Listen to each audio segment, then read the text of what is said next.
What's up, everybody? Thanks for tuning into Exploring Reality. Today, we got another debate review. The last debate review we've done, was with Ryan, and Alex O'Connor was involved. So I guess we're just going to pick on him some more. And I was also there. Yeah. It was the same James group. was there. Oh my gosh. Yeah. That was the first time I met James. So, yeah. That was fun. All right. Well, funny. Do you guys have any? It was a long debate. Do you have any preliminary remarks you want to get into? James, you didn't watch this at all. I made it like an hour and 15, maybe an hour and 20 into it before I'm like, I need this to stop. So I don't know if anybody has any. I at least got through the whole debate, and then when the Q&A started, I was like, I have no more stomach for this. I guess. Okay, no. You know what? Here's the one qualifying thing. I guess I'll say before we get into this. So there's this thing called real scholarship. And sometimes real scholars debate things, but usually those aren't the ones that we want to put up in public audiences for good reason, because scholars are usually terrible about speaking to the public. But at some point, I'm also going, why are we just letting like people who are not remotely experts on anything at all debate these big topics? Like I don't know, but whatever. That's all I got. That was. So I didn't even know about this debate until yesterday. And I saw like a short that came out, and it was Dinesh talking about how he asked Alex, like, oh, well, do you think the universe had a beginning? And Alex was like, yeah, probably. And then Dinesh goes, well, how did the biblical authors know that? And then Alex comes back and says, well, okay, maybe they got that right, but then what about their cosmology? And then Dinesh just like starts backpedaling right away, saying, right, and after I saw that, I'm like, oh no. Yeah. And that was at the end of the day, my first thought was like, why is it that like hundreds of thousands of people are propping up this conversation instead of the scholars? And that's like a really big source of frustration for me.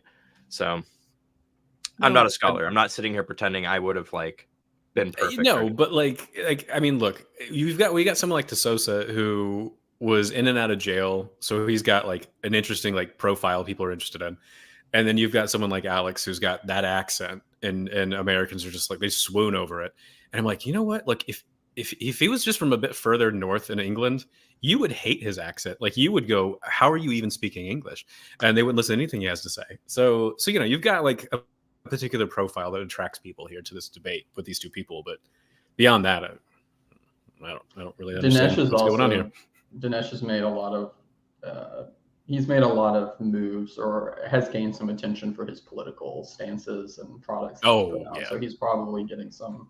That's probably drawn some people to this. I won't say a lot. It's probably drawn some people to it. I didn't even pay attention because I honestly, I've heard the name Dinesh D'Souza before, but if I remember correctly, he made an entire movie bashing Obama back when Obama was president.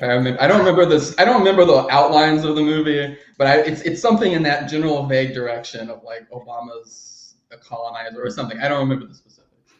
It's funny. Yeah, no, like he's been in. Gosh, yeah, I am in a spicy mood today. It was a long story. I can explain some other time. But yeah, like he's been in the political limelight for a very long time. And then he got put in jail for some pretty weird reasons, to be fair to him. But yeah, he's been constantly trying to make a name for himself in religion and in politics. So yeah, he's been around for a while. I didn't even know about the jail thing. So that's interesting. Well, let's get into it. This saying that I did not know what this debate was about until about 15 minutes ago. So yeah, this is a reaction video for James. Like I know nothing about what went. Yeah, just going in cold and be like, and now you need to be like, oh, and make all the fake faces that everybody does for these reaction videos. You got to do this for me at some point, James, so I can update the thumbnail. I'm trying not to. Yeah. All right. Where does this start again? I don't know, because it was like 15 minutes of meaningless like garbage before they started this debate. Like, I know. Let me know if you can't hear this. Each other 10 minutes each to lay out something of a case. We're not going to be too strict with that, but and then hopefully we're good there. Mm-hmm. Okay, cool. Most of the time we can dedicate to just having a chat. Dinesh said that I can go first, which seems a little odd given that he's, I suppose, technically on proposition. But I wanted to lay out a few different ways that I interpret the question and see where he wants to take it. Some people said that I shouldn't do this debate with this question. It's kind of an impossible question. It's the kind of question that requires more of an explanation to ask than to answer, which is a little bit strange. So I thought... Okay, so right off the bat, I do want to say this. I agree with that. Like, I think is the Bible true is a really bad debate topic. Like, what does that even mean? And so he digs into that. So like, I just really want to highlight that as a point of agreement. You have to explain what that question even means off the top. Like, and how do you even frame that in a debate setting? I just... Yeah, I think it's fair. Yeah, Dinesh shouldn't have even agreed to that topic. I don't think anybody should have agreed to that topic. He was not coached. The fact that he accepted this, or at least he did not listen to his coaches, like... You think he had debate coaches? I don't know. If they did, they either gave him bad advice or they told him not to do this. And he, I can't imagine anyone being a debate coach and being like, "This is a good idea for a topic," but I don't have to talk more about that. This is just like the second you said this is the debate topic, I'm like, I would hate to have to argue the affirmative for that, because all you have to do is be like, all right, let's just look at Psalms and the trees clapped for the Lord. Like, right, okay, exactly. well, like...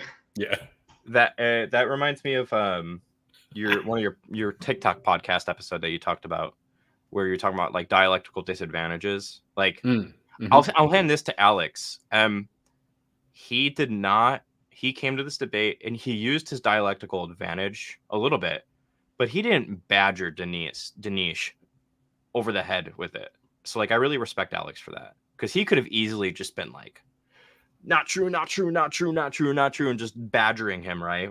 But instead, like I think he did a good job of actually being charitable enough during the debate. But yeah. Anyway, let's keep going. A book. It's a library, and like any good library, it contains an amalgamation of different genres. And so asking if the Bible is true, you might as well ask if the corpus of Shakespeare is true. It sort of betrays a misunderstanding of how people interact with the text. So I thought, will Dinesh argue that the Bible is literally true, historically true, allegorically true, morally true, theologically true, metaphorically true? And I suppose the only thing forward is to sort of try each one on for size. So maybe beginning with Genesis, in an attempt, clearly not at historicity, but rather allegory and metaphor. We can deal with one of our types of truth here. We're introduced to Adam and Eve, who are told in no uncertain terms by God not to eat of the tree of the knowledge of good and evil. You may begin to wonder why knowledge of good and evil is such a bad thing, but the thought is interrupted by the introduction of the serpent, who says to Eve, did God say that if you eat of the tree, then in the day that you eat of it, you shall surely die? And Eve says, yes. And the serpent says, well, that's not going to happen. God just knows that if you eat of it, you'll become like him, knowing good and evil, and he doesn't want that. That's all. You're not going to die. So Eve famously takes the fruit, eats some, gives some to Adam, and what happens? Do they die in the day thereof? Some people say in a metaphorical sense, yes. We'll get to that in a second, but at least on the surface of it, no. What does happen? God tells us himself. He says, now the man has become like one of us, knowing good and evil. He must not be allowed to reach out his hand and eat from the tree of life, lest he inherit eternal life. And with this, Adam and Eve are banished from the Garden of Eden. So who's telling the truth here? This story is quite mystifying to me, and I'm not the first to point this out. There's actually an apocryphal gospel discovered near Al-Qamadi in Egypt in the 1940s, dated to around the 2nd or 3rd century, called the Testimony of Truth, the gospel that didn't make it into the New Testament, which identifies the serpent, interestingly, who's never called Satan in the text, by the way, identifies the serpent with... I knew you were going to roll your eyes at that. Oh, man. All of the TikTok slogans. This is what the early church didn't want you to hear. See, this is the thing, is like, I feel bad for the younger generations, because when I grew up and all these different apocryphal stuff was getting translated in English, like at least we only had like LiveJournal and MySpace. We didn't have like all these like all the social media be like, this is what they didn't want you to hear. It was like you had to at least read a newspaper to hear like that kind of garbage. But yeah, he's like, there's this thing that was written like several hundred years after, like, you know, like all the other gospels, and the church didn't want you to know. Into the Bible. Yeah, and I'm like, there was a million of these that were written like after, just this sort of authority that was given to these was always very low and always dubious. Like, and I don't know if Alex hasn't, and this is me way off the top of my head, but I have a video talking about this at somewhere within my videos, talking about like the combat myth and a chaos conf and stuff like that. But it's interesting. Like, I'm assuming if Alex has read the Enochic literature and like the intertestamental literature, like, why would you go to the Gospel of Truth to talk about the Adam and Eve account instead of something like intertestamental, like the life of Adam and Eve, which is a pseudepigraphic text, to try to like contextualize a little bit more or anything like that? Because I'll stop there because I'm gonna get off on our huge rant there. James, you got it? As far as I can tell, it's the point is to shock people because here's the thing: when you're in a debate like this, you know that most of your audience has not read any of this stuff, and you know they're not going to read most of this stuff. So you have the advantage of being able to just like throw some random bit of information out there. You know, no one's going to fact check you, and you can get away with it, and you scored your cheat point, and there you go, you're done. Yeah. James, you got anything? No, nothing more than the eye roll. That was the majority of what I had. Tell me to stop when you want me to stop. I'm sorry. Can I just pause for a second? Like, sorry, this is like a weird thing to complain about. It's a little bit distracting that, like, I think it's God's foot is like directly behind Alex. I'm sorry, Yes. that's a bit weird. And like the amount of gap between the toes so broken? It's like grabbing at something, you know, like that's a toe someone could pick up stuff with, you know, like that, and the fact that the title of this YouTube video was in all caps yelling at me. These are two of the like first things I noticed, and that's not important to the context of what Alex is saying. We can keep going, but I just had to get that off my chest. I'm glad you got it out of your system. With Jesus, I don't know if I'd go quite that far, but it does seem that the sort of allegorical truth of the story leaves a lot to be desired. I'm told that maybe Adam and Eve died a sort of spiritual death, or mortality entered the world. But then we need to ask why it is that God had to proactively banish them from the Garden of Eden. This isn't a natural result of sin that mortality entered the world. They're banished. And the implication is that they could have just as easily reached out and eaten from the tree of life, but God didn't want this to happen. So he guards the gates of Eden with a cherubim, with a flaming sword. I find this quite strange, and I'd like to know what Dinesh thinks of it. Moving on quickly, I suppose, to the events of the later Old Testament, skipping over Exodus, we're introduced to another form of truth that I want to potentially engage in, and that's the concept of moral truth. That's another one that I spoke about in the beginning just there, the concept of moral truth. When we look at some of the military conquests of the Old Testament, bear in mind that the promised land pledged to Abraham is not an empty plain. Its indigenous inhabitants had to be, shall we say, displaced by a series of military campaigns ordered by God and carried out by his prophets. Thus, we have such commands as in Deuteronomy, chapter 20. When you march up to attack a city, make its people an offer of peace. Sounds promising to start with. If they accept and open their gates, all the people in it shall be subject to forced labor and shall work for you. Some peace. If they refuse to make peace and engage you in battle, which, why would they do that on these terms? Lay siege to that city. When the Lord your God delivers it into your hand, put to the sword all the men in it. As for the women, the children, and the livestock, and everything else in the city, they get to go... No, sorry, hold on. You may take these as plunder for yourselves, that's right. And you may use the plunder the Lord your God gives you from your enemies. Likewise, in 1 Samuel, we have the destruction of the Amalekites. There's the order, now go attack the Amalekites and just totally destroy all that belongs to them. I'm told sometimes that this is actually an exercise in hyperbole. God didn't mean everyone. It continues, do not spare them. Put to death men and women, children and infants, cattle and sheep, camels and donkeys. And if you think that this is hyperbole, consider what happens when Saul does conduct the destruction of the Amalekites as ordered and decides to leave alive the king as well as some of the best of the livestock. He leaves them alive. For this small act of mercy, God responds by saying to the prophet Samuel, I regret that I have made Saul king because he's turned away from me and has not carried out my instructions. So not even the animals can escape this genocide. So I'd like to ask Dinesh, I suppose, directly, which is it? Is this a morally corrupt series of events, or do I have to dispel with my moral intuition that genocide, including of innocent children, is a bad thing? There's plenty more to talk about in that regard. I don't want to take up too much time. This isn't, of course, to mention the advocacy and explicit instructions around slavery in the Old Testament. Hopefully we can get onto those too, if we want to go down the moral path. But I think that the most natural interpretation of the question is the concept of historicity, the literal truth of the Bible, that is. This is where I think we have to move to the New Testament, because the genre of the gospel seems to be historical biography, unlike the mythology of a book like the Psalms or Genesis or Job. And here there's a lot to talk about. We begin with the birth narratives. There are two birth narratives in the Gospels, in Matthew and Luke. We can both pause give it different for just a second.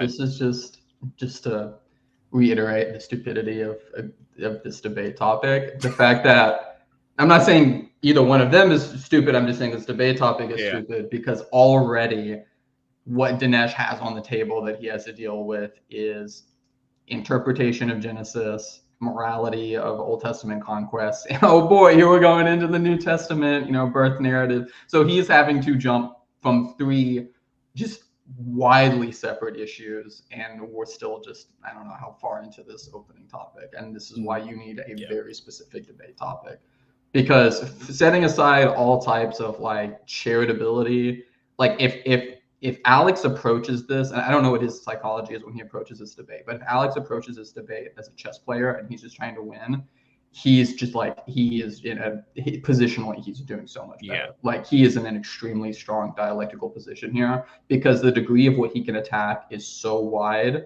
And as long as Dinesh can't possibly, get to all of it and answer it in a satisfactory way, then Alex is going to be like, okay, look at all these cool little pieces I collected, off the board. So I just want to reiterate, this is, if you're watching this and you're like, why were these guys so harsh on the debate topic? This is exactly why, is because each of the three things that have been very briefly mentioned so far could be an entire debate in and of themselves. Yeah. And should be a debate in and of themselves. 100%. That's, I mean, even I've said this before, even my debate with Dilhunty, I think resurrection debates are way too broad, because you have to talk about so many different things: epistemology of miracles, God's existence, the reliability of the New Testament, all sorts of stuff, and you can dig into divine hiddenness, all these things, and like you have to have so many things that you have to like agree upon to get into the weeds on a particular topic. And me saying something like the resurrection is a bad debate topic, this is just horrible. Like, and this is exactly why. So I will say this as a compliment to Alex, me being impartial here, like if I'm him, this is exactly what I would be doing. I would break up this debate topic into categorical instances that I can break up and be like, it's not true here, it's not true here, it's not true here. And that's exactly what he's doing. And I think it's a really smart move on his end. Both have a genealogy of Jesus, for example, but the genealogies are different. I'm told this is because one records Mary's genealogy and one records Joseph's. You can do this if you like. It doesn't seem like the most natural reading of the text if you're not already. Okay, I just wanted to stop there. I have a video on this if anybody's interesting. And this is, to me, I think it's just a really stupid, it's a really bad objection. Well, that's just not a natural reading of the text. Well, natural to who? What does natural mean in this instance, right? Presumably, he wants to say this is like a forced harmonization or something like that. But again, is it forced just in virtue of like your idiosyncratic reading of the text? Or is it forced in virtue of like, this isn't what this isn't what like the biblical authors at the time would have been interested in doing, right? I just think that's a bad response to this type of harmonization. And people treat harmonization really weird for some reason when it comes to the Gospels for some reason. Like we do harmonization all the time. It's a normal thing to do in history and in everyday life. But for some reason, it's bad to do it when it comes to the Gospels. That is a weird thing. It's like at various points in history, it's been very popular to try to do the harmonization process. But at the moment right now, it seems like that's not popular at all. And other than that, it's just not fashionable. I don't understand like what the arguments are. But I'm not like that deep into the New Testament studies to figure out why it's not fashionable at the moment. There's not really a clear answer to it for me at the moment. Like unless you want to get into psychologizing people, but I try to avoid that. So which is fair. Okay, yeah, sure. I would say I think part of it is some harmonizations are really forced and really strained and like bad. So you have a spectrum of people who are like, we're going to harmonize everything, even if that means like, there's some harmonization with something like, well, Peter denied Jesus like 9 times, or like something. It's something like ridiculous like that. I don't remember if it's exactly that, but it's something along those lines of it's just like it becomes like really extra really quickly. And so there are some strained harmonizations. And so some people are like, yeah, these are garbage. Let's just go in this other direction and use like compositional devices and stuff like that. But then sometimes in doing that, they also throw in the wastebasket like actually decent harmonizations. So there's a middle ground of like, okay, some of these harmonizations are like really implausible and like but yeah, 100%. All right, predisposed to synchronize the accounts. Then we have, for example, the flight to Egypt, which is only recorded in Luke, which is difficult to reconcile with Matthew's account that they went to the temple in Jerusalem instead. But more importantly, Matthew then says that the family traveled to Nazareth, and he says, "So was fulfilled what was said through the prophets, that he shall be called a Nazarene," quoting the prophets. Now, you'll notice if you read an online Bible that where the Old Testament prophets are quoted, there's a little footnote telling you what the prophecy is. In this case, you won't find one, because prophecy simply doesn't exist. It's not there. There's no such thing. So there are 2 options here. Either Matthew made up this prophecy or got it wrong, in which case the New Testament is mistaken, or the prophecy does exist, but for some reason fell out of our scriptural tradition and now no longer exists, which makes the accuracy and at least the completeness of the Old Testament suspect. So again, I'd like to ask directly which it is. Yeah, but all I want to say there is that's a false dilemma. There's oral prophecies and all sorts of different traditions that not like. I think in what let me just put it this way: an implicit assumption in that dilemma is that all prophecy must necessarily be written and canonized, and I don't see any reason to accept that assumption. Right. James, it looks like you were going to say something. So it's kind of interesting about this. So this is just kind of a side note for fun. If you read some of the early church, they are, and I can't give you the specifics off the top of my head. There are some instances where they'll like quote a reference or quote like a scripture or a prophecy about Jesus, and you're like, where is that? Yeah. And like you can't find it. And then if I remember correctly, there were some early church writers who accused the Jews of altering the scriptures to remove prophecies of Jesus. Again, I do not remember where that specific thing is off the top of my head, but I remember I went down that rabbit hole once.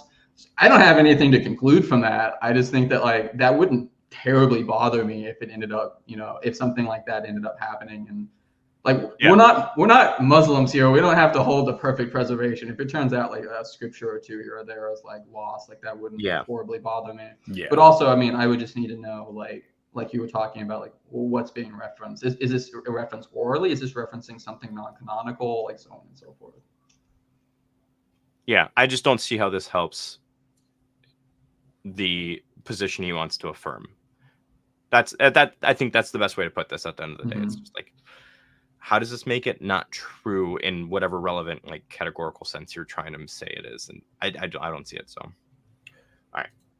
Finally, I suppose I should mention the contradictions that a lot of people point to in the Gospels. Some of these, I think, are legitimate, some are not. I'll give you some examples very quickly of Gospel contradictions that I do think are real contradictions. First, the date of Jesus' crucifixion. Was it before the Passover, as John states, or was it after the Passover, as the Synoptic Gospels state? Second, Jesus is... Do I want to get into this? No. Just go ahead and go through it, and then I've got a comment that I thought when I listened to this. But yeah, just let's go ahead. Maybe I'll just do a series on gospel contradictions. But like, sure. I don't want to get into it right now. I don't think I'll say this. If I remember correctly, not a single one of the contradictions he brings up are actual. I think there's instances in the New Testament that are good candidates for contradictions, and I don't think he brings up any of them. I'll say that. Sending out his disciples to teach. In Mark, he tells them to take nothing with them except a staff. In Matthew and Luke, he says, take nothing with them, including no staff. So do they take staff or do they not? A pedantic contradiction, but a contradiction nonetheless, and one that's led people like Barnabas, Ahern to write entire articles on this. And Augustine himself actually distinguished between a literal staff and a metaphorical staff to explain this difference. Anything, I suppose, except considering the possibility of even the most minor of gospel contradictions. Third, Jesus flipping the tables at the temple. A famous story, but did you know that in the Gospel of John, this takes place at the beginning of Jesus' ministry? In the Synoptics, it takes place near the end. So when did that occur? Mary Magdalene, after the resurrection of Jesus, runs to the disciples in John's Gospel and says, they've taken the Lord, and we do not know where they have put him. Strange thing for her to say if, as the Gospel of Matthew recounts, she's visited by an angel at the tomb who tells her exactly where Jesus is going, and then she's met by Jesus herself on the way to the disciples to bring them the news. Strange for her to then say that they've taken the Lord and we do not know where they've put him. There's more to say on this. Interpolations, things which seem not to be in our oldest manuscripts but end up in newer manuscripts of the New Testament, such as the adulterous woman, let he who is without sin cast the first stone. Most scholars agree that this was not in our earliest manuscripts and was added in at a later date. And if we can see that the gospel stories were edited after they were written down, there's no reason to think that they couldn't be edited before they were written down as oral traditions too, as well as the entire ending of Mark 16. There's a longer version, a shorter version, because the longer version simply isn't in our early manuscripts. These documents don't seem to have the historical reliability. Say it again. That's an odd point to bring up for truth, because like with the adulterous woman, if I'm not mistaken, I think Keener in his commentary of John, he mentions that yes, this is probably not in the original, but it did probably originate from authentic Jesus tradition. So someone like Dinesh could be like, okay, it's true in the sense that it happened, but whether or not it was in the original, that doesn't really matter. So like I get why Alex brings it up, because he's kind of going this Bart Ehrman style tactic of like, like textual corruption, like he's like, what else could be wrong? Oh no, I got you thinking now. But I feel like Dinesh could just bite that bullet and be like, yeah, okay, cool, it was added later, but a lot of commentators still think this is authentic Jesus tradition. So. That would be nice if he did that. He's not going to. This is a spoiler. Yeah. But what's also funny to me is like, I mean, okay, if you've got a Bible that's been like published after like the year 2000, it's gonna have a footnote that says this is not in the oldest manuscripts. So it's not like this is a bombshell that anybody's like trying to hide and be like, oh, Christians, you don't know how to deal with this. It's like all the people who've been translating like the Bible for quite a long time. They're like, yeah, this isn't the earliest ones.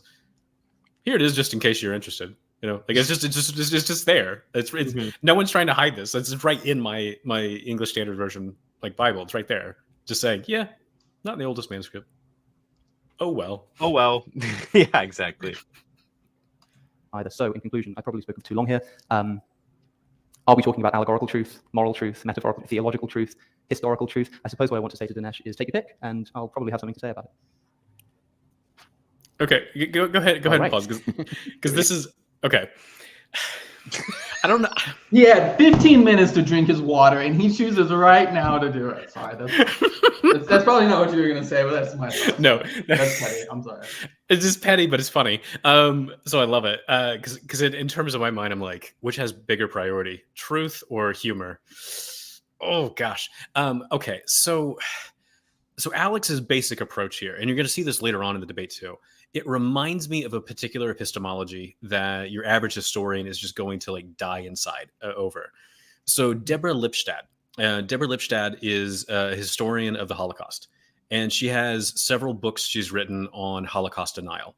And what she points out is the deniers, they have this basic epistemology where they'll point out, like, if they can find any sort of contradiction between anybody's testimonies about anything, therefore the whole thing's just a wash. Like, it's not true at all. And I'm like, is that kind of what Alex is up to here? Where he's like, I pointed out a contradiction. Did he take a staff or did he like not take a staff? Oh, okay. Whole thing's like, like falls apart. And I'm going, this is a bizarre approach to history because that's just not how any historian thinks. Like historians, like they assume there's going to be some contradictions at various points. What you're looking for is overlap. Did Jesus tell these disciples to go and do a bunch of stuff? Okay. Did he tell them to not take anything or tell them to take a few things with them? Who cares? He told them to go do stuff and they went and did it. Did he die? Okay, everybody agrees on that. But like, did he die like on the Friday or did he die like on a Monday? Okay, everybody agrees. So like, it's just the way historians think and what they're looking for, the kinds of approaches to evidence. Alex is just like not interested in that sort of a thing here in this opening statement, as far as I can tell. And it looks like the sort of deniers we see that like someone like Deborah Lipstadt's just going to go, what are you guys doing? What's wrong with you? Yeah, I've never actually, I haven't watched much of Alex's debates, so I am curious to know what his responses would be like. I would love to see him have a conversation with somebody just on New Testament reliability and just see how things go, because anyway, I'm not going to get on a win there. Let's go. No, hang on. Let me get on this for 1 second, because what will be funny to see is if you get him paired up with someone like Richard Bauckham or N.T. Wright, who have the same kind of accent as he has. The problem is, like, Richard Bauckham only if they sip tea and yes. eat beans and toast at the same time. Well, no, Alex, what you need to understand is, just it could be hilarious to watch this sort of thing. I would love something like that, because when Richard Bauckham tells an old man story, like, it actually is relevant, it's on point, it goes somewhere, and you're like, oh my gosh, tell me more. So you're right there in the village where Mary Magdalene was probably born. Keep going. That would be great to see, but we're not going to get that in a second. All right. So I'll also point out, just as like a final thing before we move on, like someone like Lacona will like point out his like, and this is similar to what Ryan was saying. It's like, yeah, with lots of things in history, all of the sources we have contradict. With just like, like the fire, I think it was the fire of Rome or whatever. It's like, all of our sources on that contradict. Like when it comes to the Titanic, like the eyewitness testimonies, they contradict about, did it break in half before it went down, stuff like that. And so, yeah, that process, like, because that's my philosophy, is like, I just don't care that much about if you can find little small, quibbly things. But this is, again, why it's bad to choose this debate topic. So, yeah. I put up the speed here because spoiler alert, and no spoilers. Dinesh, if somehow you watch this, I'm sorry, but this opening statement was just a total yap fest. I don't think anything was said of like substance here. So let's I'm gonna find something of substance. I'm gonna try. Yeah. Okay. My challenge. Okay. There we go. Go. If you don't mind, I'm going to stand up. Is that okay? Please. Okay. I'm standing up because I want to kind of neutralize Alex's accent advantage. I mention this because it seems to me no accident that so many of the prominent so-called new atheists have wait, really quick. I do want to pause there really quick. I don't think Alex is a new atheist because he compares him to like Dawkins and Hitchens and stuff like that. And I'm like, no, sorry. Alex is not a new atheist. His arguments may not be the best against theism in Christianity, but that doesn't qualify you as a new atheist. He doesn't come with that like anti-theistic rhetoric, and a bad philosophy that comes with new atheism. So it was just no. I think you're right. Yeah. I just think that I think this point is the only valid point though that Dinesh brings up in his own accent. Yeah, he goes into it boom. Because he's right. 10 seconds in, we've already found the statement of value, so we're already cruising. Yeah, this is the only part of the opening statement where I'm like, okay, you got a good strong start here. Now what? I think this is really important to their credibility because think of it, if Hitchens and Dawkins and Alex were three Southern boys from Louisiana, would they have quite the same impact? I'm not sure. Anyway, this is why I'm standing. Okay, stop for a second. Sorry.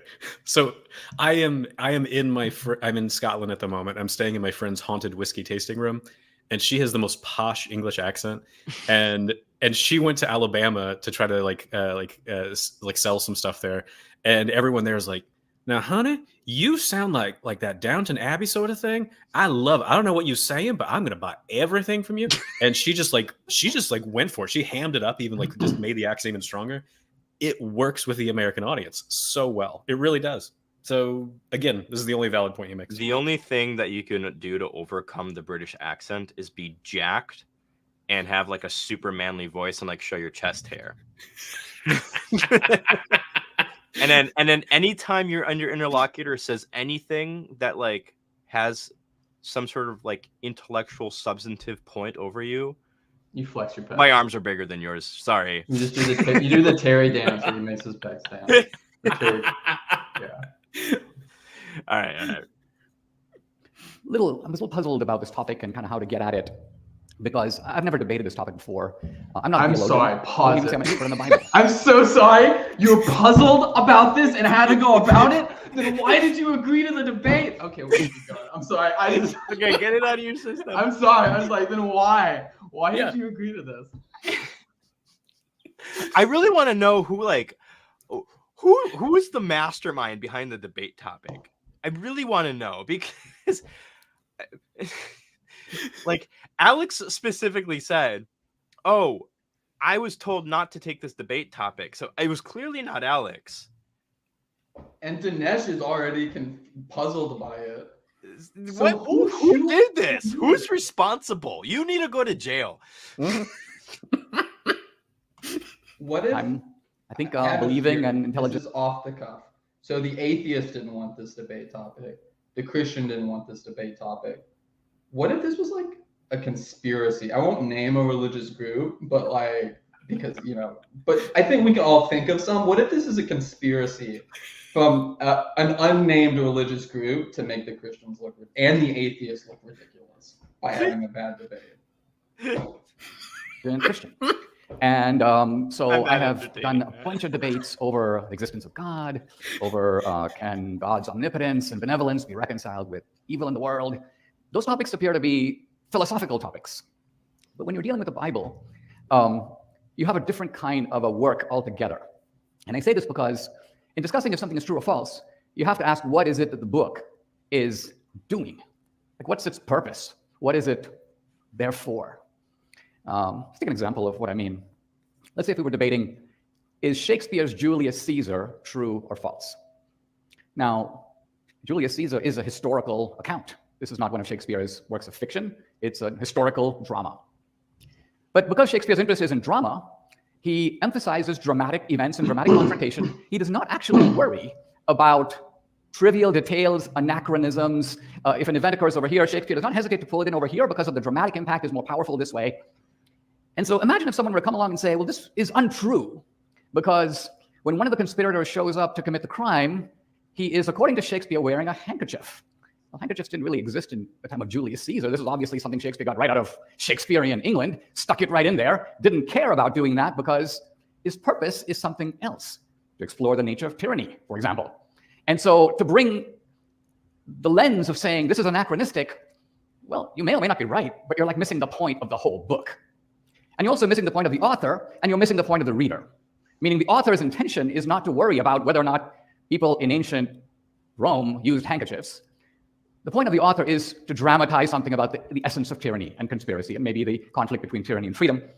And readers of the work, understanding that, have always taken it in that spirit.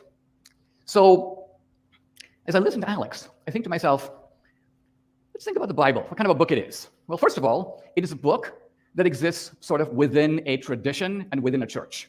I mean, there was no Bible for 300 years. For just a second. Right? The early Christians got... Because I'm going to calmly say, and then we can continue, I'm going to calmly say, I constantly am telling people the Bible is not a book. And so when I hear Dinesh say the Bible is a book, I am slightly perturbed by that. We can continue.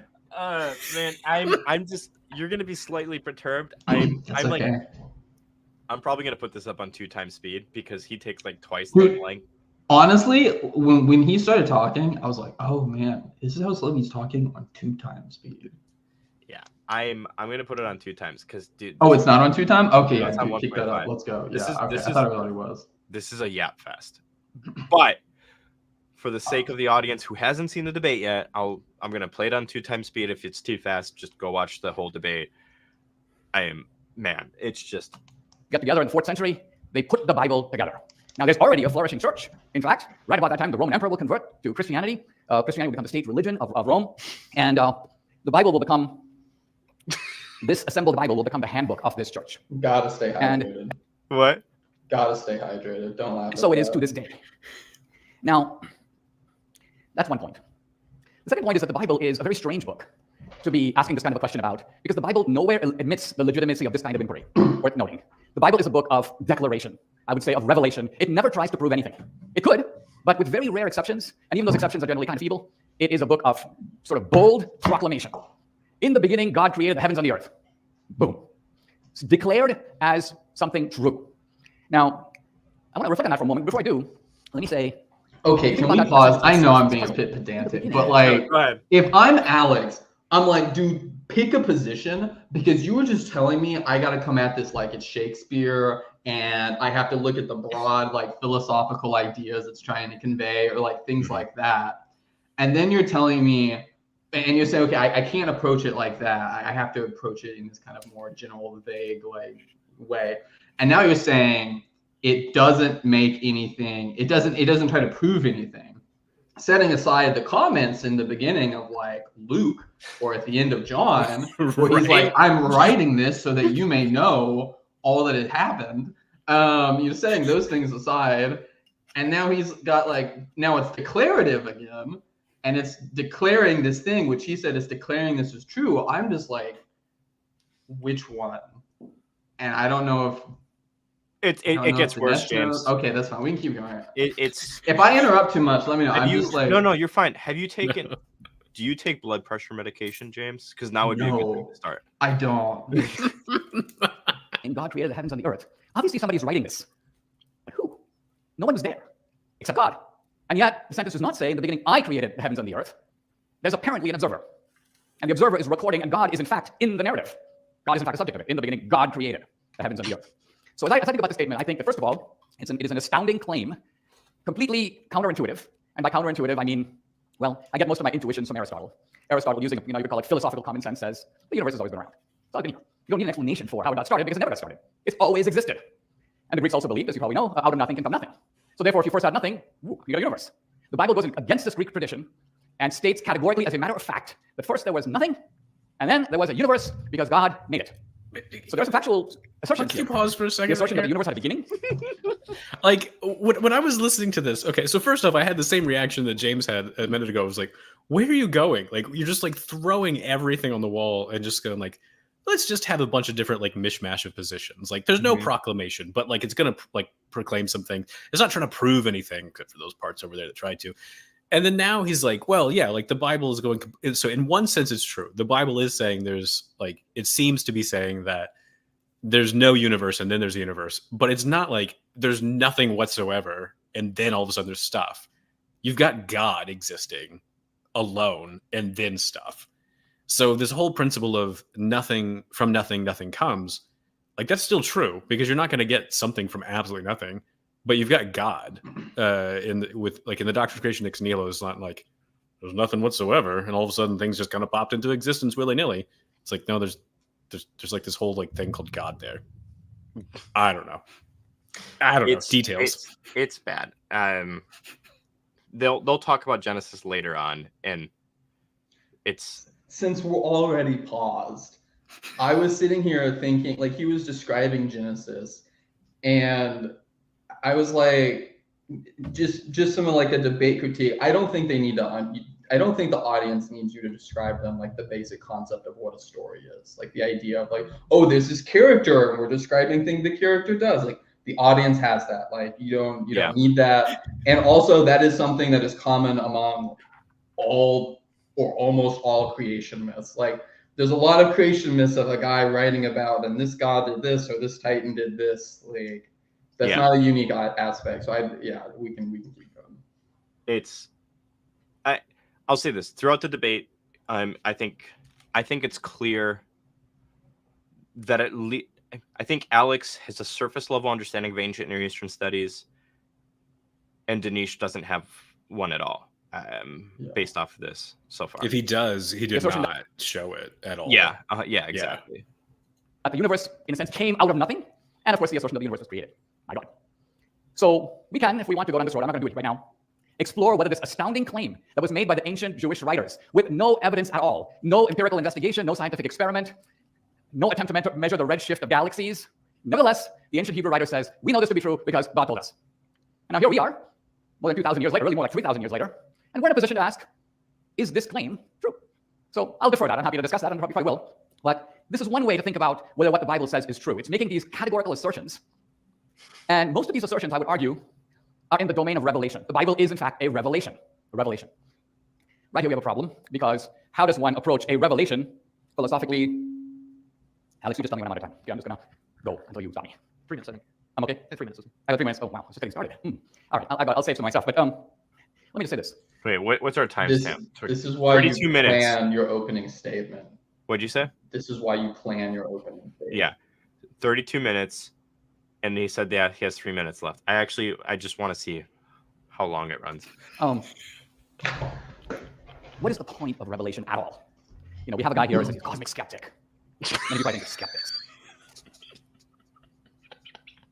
Even Alex is amused by this. Cosmic skeptic. I like this scare quotes. Oh man, dude. Look at Alex's face.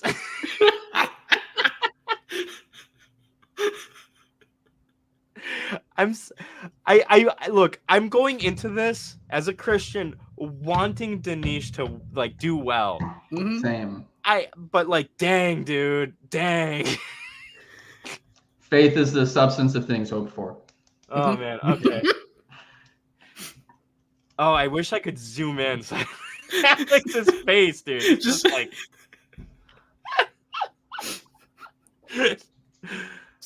And so you might ask, well, why the heck do we need revelation? We have a reason.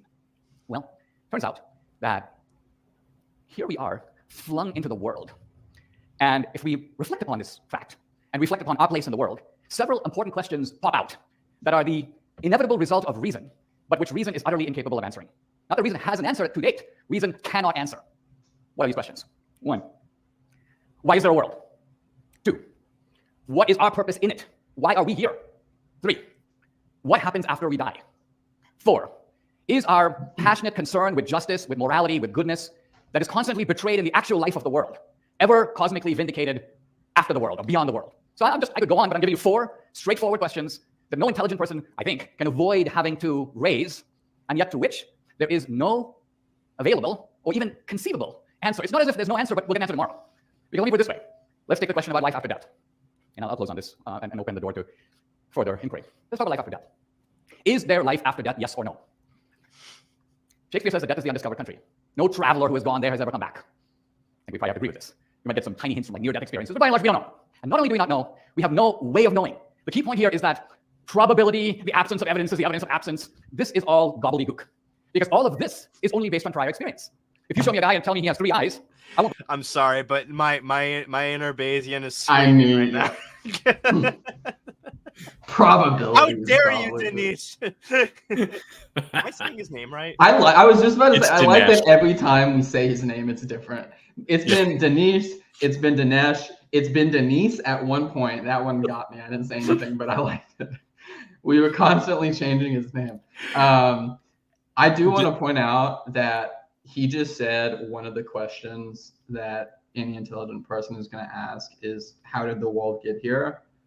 But then like 5 minutes ago or something like that, he was like, it's so amazing. The Bible said that the world began. And how did they know that? And again, I'm saying this as a Christian, right? So like, if you like, this guy's being really critical, like that's because it's just like, he's contradicting himself. He's telling me it's so surprising the Bible said the universe began to exist. And then like 5 or 10 minutes later, he's like, everybody asked themselves, how did the world get here?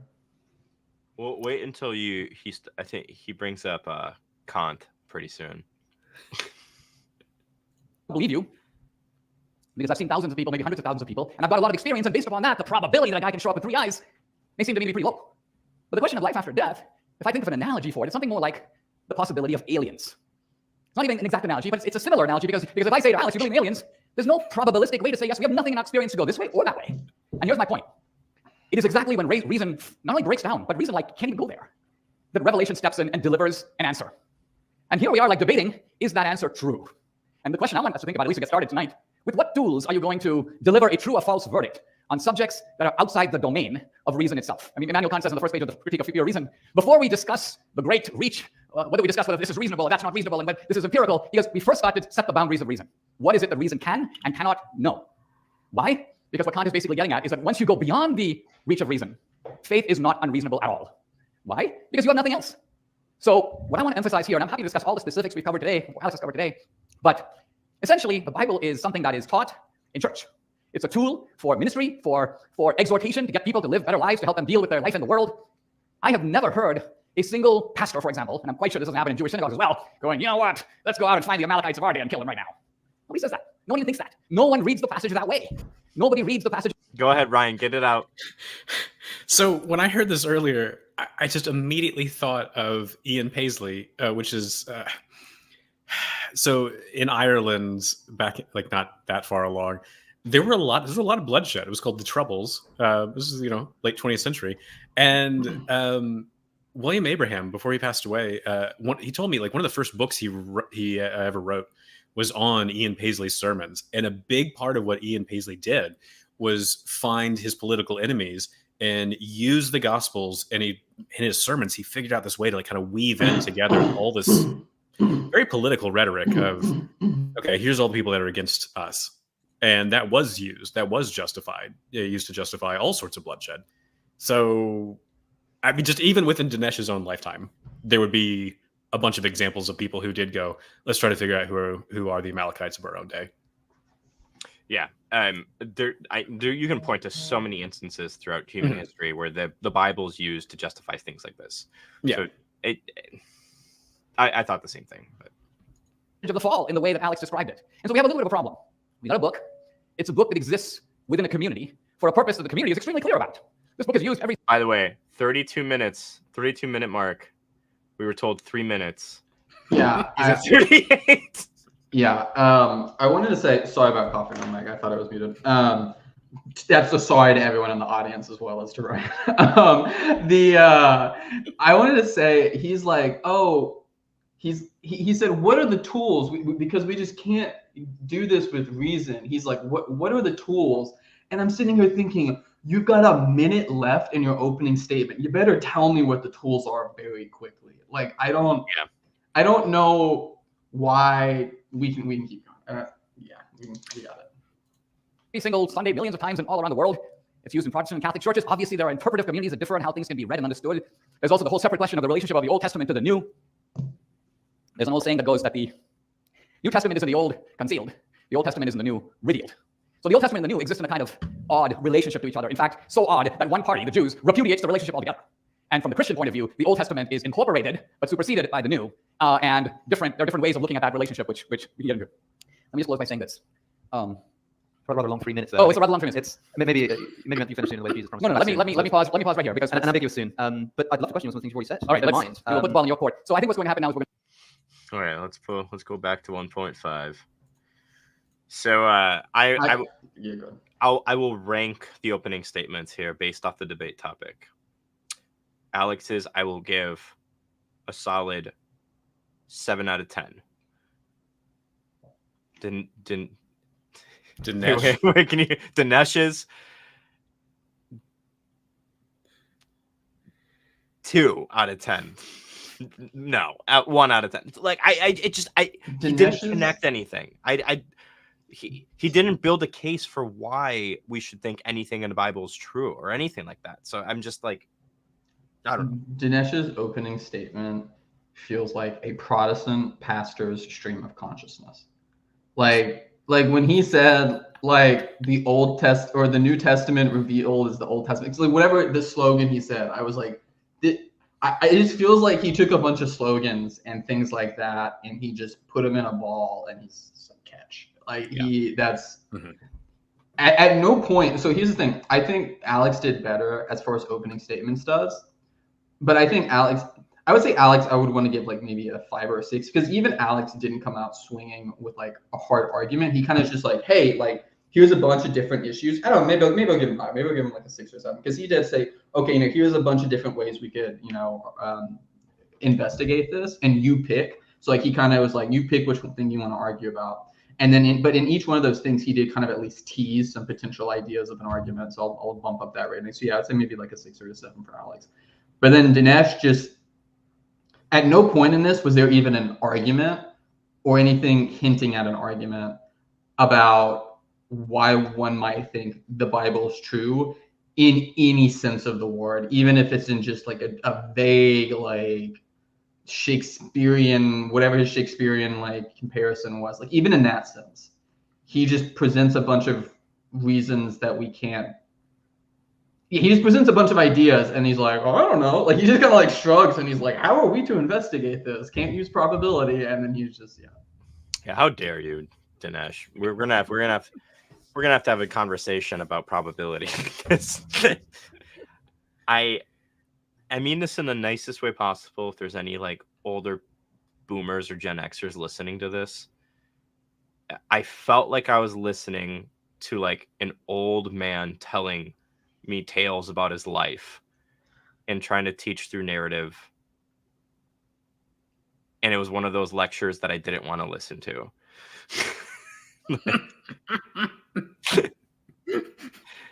So. I think that's fair, because okay, so if you would have just played me like Alex's opening statement, I think I would have figured out without me even knowing what the debate topic is. So say that's the setup. No one tells me what the debate topic is, and then you play Alex's opening statement. I think I could guess what the debate topic is. If you played me just Dinesh's opening statement and did not tell me what the debate topic is, I would have no idea what on earth we're supposed to be talking about. Like I would be completely lost. Like it's just so off topic that I'm like, okay. And then also some of the stuff that he was like, reason can't figure this out. I'm like, I'm kind of like writing a book right now on all the different arguments, like from pure reason on like where did the world come from and like why is it this way and all that. I don't know. I'm just trying to like trace down the history of all these different opinions on this question. Yeah, well, even in his opening statement, he even said he's had debates on the existence of God and the problem of evil and stuff like that. So I'm just kind of like, I wonder what he thinks reason is, but whatever. Well, let's. I don't know, because he wrote a book. He did write a book on like arguing for the existence of God. It was quite a long time ago. It was probably 15 years ago now at this point. But I never really read it. But I remember it was really big at the time, and it just looked like just kind of some watered down, like here's a Kalam cosmological argument. Here's this or that from the little bits that I skimmed through. So he's aware of this stuff. All right. Let's move on. I'm ready for the most thoughtful. We're going to go into Q&A discussion. I've ever heard. Right? Okay. And you're going to ask me some questions. We'll discuss, and I'll ask you some. Sure, and I'm happy to essentially take the things that I said in my opening statement and slot them in and apply them to the things that you just said right there. So you began by saying that the Bible is a strange book to ask these questions of because of its purpose. I assume you'd agree with me that the Bible is a collection of books rather than a singular text, with different authors, different intentions, and most importantly, different genres. So the first question I suppose I'd like to ask you is, do you agree, for example, that at least some biblical texts are attempts at historical biography, such as in the Gospels?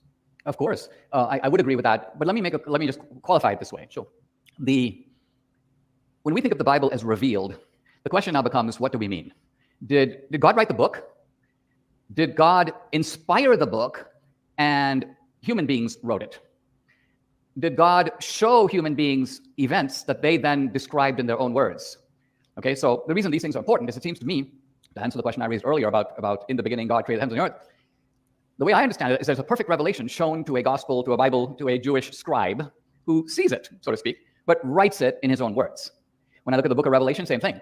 And does it get anything wrong? Do the scribes get anything wrong? It's quite possible that they, when you say get anything wrong, they are writing it in human terms. I mean, I mean the specifically mundane human things. I'm not talking about when the author of Genesis says that God created the heavens and the earth, or talks about the spirit moving across the face of the water. This is clearly mythological. This is clearly an attempt at mythological writing. That's fine. It would be silly to ask if that's true or not. But when somebody... I don't think it is mythological writing at all. I think that it is simply, I mean, put it this way.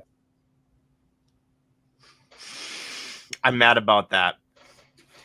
Well, I would. So listen, if you just double down on like a really fundamentalist, like younger creationist stance, I wouldn't be that mad about it. What I'm irritated at is that he has been saying that, like, hey, this isn't like a strict, like, he has been going in that direction. And then when Alex is like, okay, so you agree with this, then he shoots it down. You just have to pick your tactic, and you got to commit. I don't think he has a position on Genesis. I think that's the issue here, right? Like, I think the issue is he hears the word mythological and automatically is like has this weird fundamentalist like resistance to it, and then goes, "Well, I can't say that because clearly that just means it's false, and God didn't actually create the heavens and the earth and all this other stuff." When that's clearly not true, and Alex doesn't think that either. Like, Alex is extending an olive branch here. And he just threw it. I'm just, oh gosh. If we were in the year 4000 BC, if we were John the Divine, and let's just say that God showed us in a vision the actual end of the world, right? Apocalypse. We would then write down the 4 horsemen of the apocalypse, death and famine and destruction. We're not engaging in... Oh no, what's going on?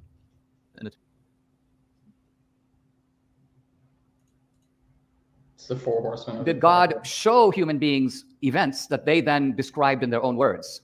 Okay, so the reason these things are important is, it seems to me, to answer the question I raised earlier about in the beginning God created the heavens and the earth. I'm not talking about when the author of Genesis says that God created the heavens. If we were in the year 4000 BC, if we were John the Divine, and let's just say that God showed us in a vision the actual end of the world, right? Apocalypse. We would then write down the 4 horsemen of the apocalypse, death and famine and destruction. We're not engaging in myth making at all. I'm actually writing what I see. Do you think there'll be a 7-headed demon? Of course not. I'm saying that to me, what I'm seeing is so. Let's just say, for example, it is a thermonuclear explosion of a kind that the ancient Bible writer doesn't even know what it is, right? And the consequence of it is death and destruction and famine. He's going to write it down the way he sees it. But right? Where's he going to get the 7-headed dragon and the prostitute from? This is like a human attempt to describe a nuclear reaction? Yes, because when words and... Okay, hold on.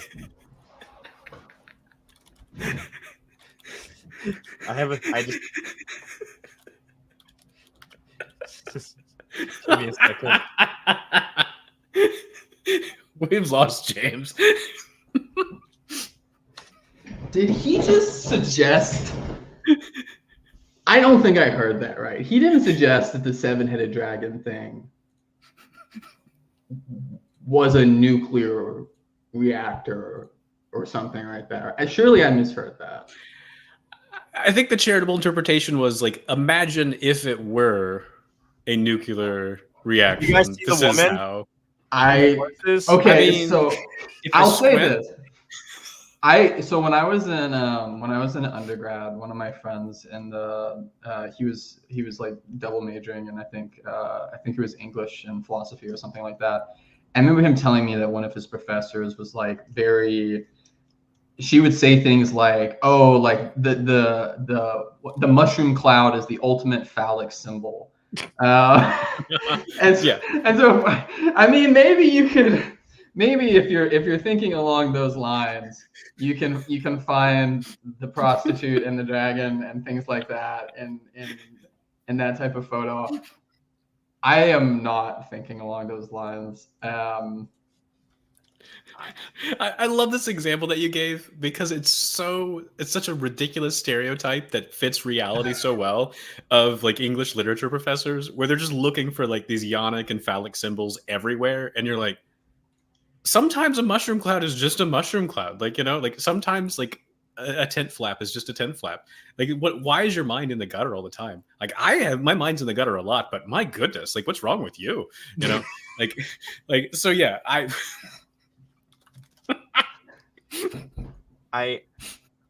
am just doing something very quickly because I feel like it. So I swear, dude, I don't know why, but I feel like you're about to put up a picture of a mushroom cloud, and there's gonna be like an MS Paint stick figure that looks like a prostitute, like drawn in it. I don't know if I'm just like, that's my if you fear could just right throw now. in, Yeah, just throw in some kind of dragon in there.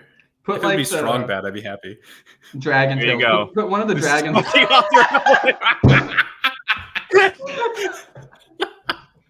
Oh my god. Oh, geez. That is the most tame prostitute. That is. You couldn't find anything more stereotypical. That is actually tasteful. I'm glad that you didn't go to stereotypical. I literally just typed in woman. I doubt Canva is gonna give you prostitute or something. Huh? Yeah, no, nothing. Sorry. And I didn't want to put that into my search engine, so Yeah, that's fair. Things to explain. Okay, so let me just, if I can even attempt to be charitable towards Dinesh. So, okay, because I think he's trying to say is like, imagine if like whatever vision John would have seen on the island of Patmos, if it were a nuclear holocaust, how do you explain that if you're, you know, a first century like person? You're going to use some very over the top kind of like description. I still don't exactly know how you're going to get a prostitute and a seven-headed dragon out of that, but that's also because I think the Revelation's up to other things besides just whatever. I think we're all in agreement here that Revelation shouldn't be read. I think there's like a dispensationalist reads. I think there's an important G.K. Chesterton quote that is relevant to this moment, which is he says something along the lines of, St. John in all of his revelations never saw anything as wild as one of his own commentators. And it may be that Dinesh D'Souza has just perfected and epitomized that quote. Okay, let's keep going. This is that I lost my marbles on that. It's like, I think I kept it together pretty well. So oh yeah, it's because I purposefully watched through this so that way I can tame my reactions a little bit more. Matt from Memes for Jesus got like an hour's worth of text for me with lots of expletives. Images fail. Metaphor is the actual conduit to truth. Now, I'd understand if that were the case, if you said that perhaps after a nuclear blast, somebody describes it as, you know, the gods of fire descending upon man with their flaming swords or something like that. But like a prostitute and a seven-headed dragon? Well, first of all, I'm not saying it is a nuclear explosion. The problem is we're given this admittedly phantasmagorical future account, right? Sure. It is so wrenching and powerful that many people, for example, have tried to render it by art. And it's not easy to do it, right? It's not easy to do it because we have to stop and realize, first of all, that we're dealing not only with the limitations of perception, but the limitations of language. Let me give you a simple example.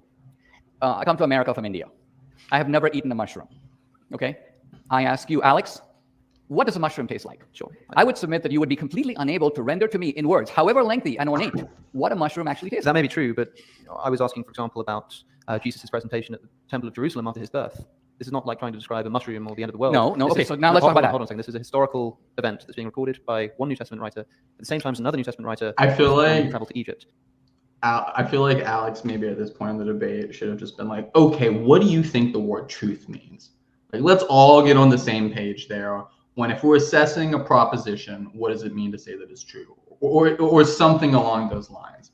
Because Dinesh wants to play this game where he just like exists in ironically I almost, maybe not fully, but almost like a postmodern like truth zone where everything is just vague, and when you're not gonna force these like hard lines on me, and he just wants to like be in that zone and be vague enough so that Alex can't pin him down on anything. But yeah, so I feel like Alex gets fed up with it. You'll see it. Good. I'm okay. I don't like sympathizing with Alex, but I'm there. So let's do it. I know.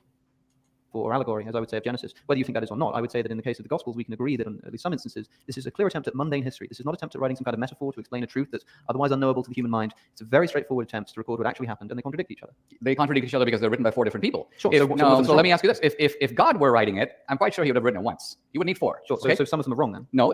Okay, so when you say they're wrong, let's consider Luke's gospel for a minute. Luke is a medical doctor. Luke is not present at the events being described. Mm-hmm. Luke is virtually in the position of Thucydides writing the Peloponnesian War. Now, Thucydides did fight in the war, but in most of the events described by Thucydides in the Peloponnesian War, he wasn't there. Making them very unreliable, right? No, on the contrary. It is, in fact, the most reliable account of the Peloponnesian War that Let's not historians say that it is reliable, though. No, it is. What I'm trying to say is that when you're talking about historicity, and you're talking about historicity now in the ancient world, you have to recognize that these people are not approaching it as modern historians. Luke is going around interviewing people. So let me ask this very, very straightforwardly then. Okay. Luke says that after the birth of Jesus, the family fled to Egypt. Matthew says that they went to the Jerusalem temple. Are they both correct, or is one of them wrong? Who the heck cares? I mean, Well, look, I do. And so well, you do, probably but the people who are let me listening to the debate say about whether the Bible is true. why what you care about is not only trivial, but indicates a kind of unwillingness to try to get what the text is trying to. I'll tell you why I don't think It's it's the trivial. debate topic. Sorry, go ahead. It's literally, it's like trivial or not, you signed up to debate this. That was one of the moments where I sent Matt a nasty voice message. and I was just like, what? Again, I don't want to sound like cocky or arrogant or anything like that here, but it's like, how the heck does a guy like this get an opportunity to have such a high profile debate like this? And then there's other people that are like I'm going to remove myself from the conversation here, and now I'm going to say there are scholars I would love to see have a conversation with Alex not on this debate topic, because it's a stupid debate topic, but like, let's talk about New Testament historicity. Like, I think the reason I'm mad about this is because Dinesh had a very good opportunity laid in his hands, and I feel like he didn't take the time and didn't do the hard work of preparing for it. And then when he got here, he just throws it away even more by saying, "Who cares?" Mm-hmm. It's like, there's tons of reasons to, and I'm getting off. Go ahead if you have something to say. Otherwise, we can keep going. I don't want to keep ranting. I have to cut myself off when I make those remarks. Yeah. Reason why Luke may have invented the flight to Egypt, but he tells us. Luke says, when he records the flight to Egypt, and then they return from Egypt, he says, this is so that we can fulfill the prophecy from Hosea chapter 11, out of Egypt I shall call my son. Now, in Hosea, God is talking here about the nation of Israel. At least in this case, unlike the Matthew prophecy, the prophecy actually exists and we can interrogate it. It seems to me like what Luke is doing here is attempting to display Jesus as a fulfillment of the Old Testament prophecy. And in fact, he tells us that that's what he's doing. Therefore, if it is the case that Jesus didn't go to Egypt and didn't come out of Egypt on his return, then this would undermine Luke's attempts to identify Jesus as the Jewish Messiah, fulfillment of the Old Testament prophecy. That's why I think it is relevant. Well, look. And not trivial. Right, but I think that Would you agree with that? I mean, do you think it's a completely trivial point? If it's so trivial, no, I think that the point as you stated it before is trivial. The point you're now raising is not trivial, but the point you're now raising is one in which you have 3 centuries of Jewish Christian disputation about whether Jesus is the Messiah. Okay, and by and large, the disputation breaks down in this way: the Jews are the biblical literalists, and the Christians are the sort of metaphorical readers. And I say this because let's take a very famous passage of All I'm gonna say is this guy is clearly out of touch with the scholarship. I heard him say that, and I was like, "What? Like the Jews are the literalists?" That's no. Yeah. And by the way, yes, Tim and Lydia McGrew have good responses on the birth narratives. I have videos on it. Eric Manning has videos on it. I'm not gonna get in here. If we were gonna stop to answer every single objection Alex brings up, we're gonna be here for way too long. So if you're watching this in the comments, if you have something in particular you want like a take on or a response to, let me know. I'll make the video. I'm just here to get angry. I'm just very Say what? I'm just here to get angry, and so far things are going great. Yeah, exactly. I'm Drew, kidding. Jewish midrash gets really wild with interpretations. They aren't literalist. Exactly. It's topic where Jesus is talking about the destruction of the temple. And the Jews go, you said the temple would be destroyed. Now, interestingly, Jesus did say the temple would be destroyed, and the temple was in fact destroyed in 70 AD. In fact, 40 years after Jesus said that, the temple was in fact physically razed to the ground, and the Jews dispersed in a huge diaspora. But my point is, Jesus doesn't reply that. Jesus doesn't say, hey, listen, wait 40 years. Jesus says, no, you're misreading me completely. When I said the temple, I was actually speaking of the temple of my body. He doesn't tell them that. But this is stated. We're told that that's what he means. We're told that's what he means. So what I'm getting at is here you have a case where you have an event, you have a Jewish literalist reading and a Christian metaphorical reading. Another example, and So would you say then the flight to Egypt is a metaphor? Is that what you're trying to say? In other words, I'm trying to understand what it is that you're doing here to actually answer the question that I'm asking you, which is about, because here's excellent question, Alex. Good question. Yes, because I was going to say, like, how is the Egypt flight a metaphor for? Yeah, It's not. He's just not giving an answer. Mm-hmm. And look, if he knowing how to answer every single, I can't do it. If you were to ask me off the top of my head how to answer any particular contradiction, I'm gonna be like, hey, let me get to my notes, right? Not just give a bunch of, in the words of Dinesh, gobbledygook. Yeah. Luke, the author of Luke, invents the flight to Egypt in order to identify Jesus as the Jewish Messiah, meaning that when we read Luke, we should note that where it appears that he's making historical claims, we should note his willingness to twist history in order to fulfill a theological you don't know if claim. he's doing that. You're assuming that. This is your theory. No. What I'm saying is that that's one thesis to explain the contradiction between Luke and Matthew. If you want to say that it's trivial, then fine, but we still have to explain how it comes about. And what I'm saying is one idea of how this comes about leads to us undermining our trustworthiness of Luke. What I'm asking you for is your explanation that would not lead to us having to undermine the trustworthiness of Luke. I don't have the ability to referee that passage. I'm not aware of this contradiction. I'll have to go back and look and see. That's fine. Go and look it up. But what I am doing is I'm questioning your methodology and your kind of what would I call it? You got the Jews and the Christians arguing about events, and they're very complex events, and they're very powerfully meaningful events. Like let's take for example, Abraham and Isaac are going up the mountain, and Isaac says to Abraham something to the effect of, "Where is the lamb for the sacrifice?" And Abraham says to him, "God will provide. God will provide."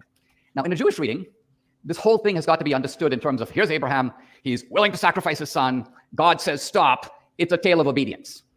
In the Christian reading, it's not that. It's not only. I just want to stop there. That's not true. Like, again, read through Jewish literature, and you'll very quickly see that this is a very debated passage. Like, what's that? There's a name of the book. I think it's like The Binding of Isaac or something. Mm-hmm. Is that? Do you know what I'm talking about, Ryan? There's a million books like this, because that's the thing is this particular passage has been debated to death throughout all of history. I mean, it's a very controversial passage, and there's so many different opinions on how to interpret it. Right. So it's not like there's the Jewish and the Christian interpretation. I'm going to see if I can't find the. I mean, The Binding of Isaac is a pretty common title for like papers or books on this topic, though. I know that's why I'm like, that's not helpful. Yeah, that's not going to be helpful in the slightest. It's like a commentary on the Gospel of John. You're like, oh, what's going to come up on that? Everything. A million books. Yeah. James, say something while I'm trying to find this.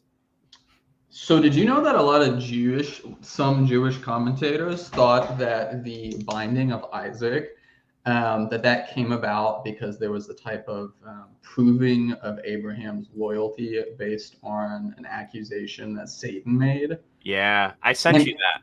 Yeah, and if you're into the idea of accusations from Satan and God disproving them, you might want to check out this book, The Devil's Disbarment.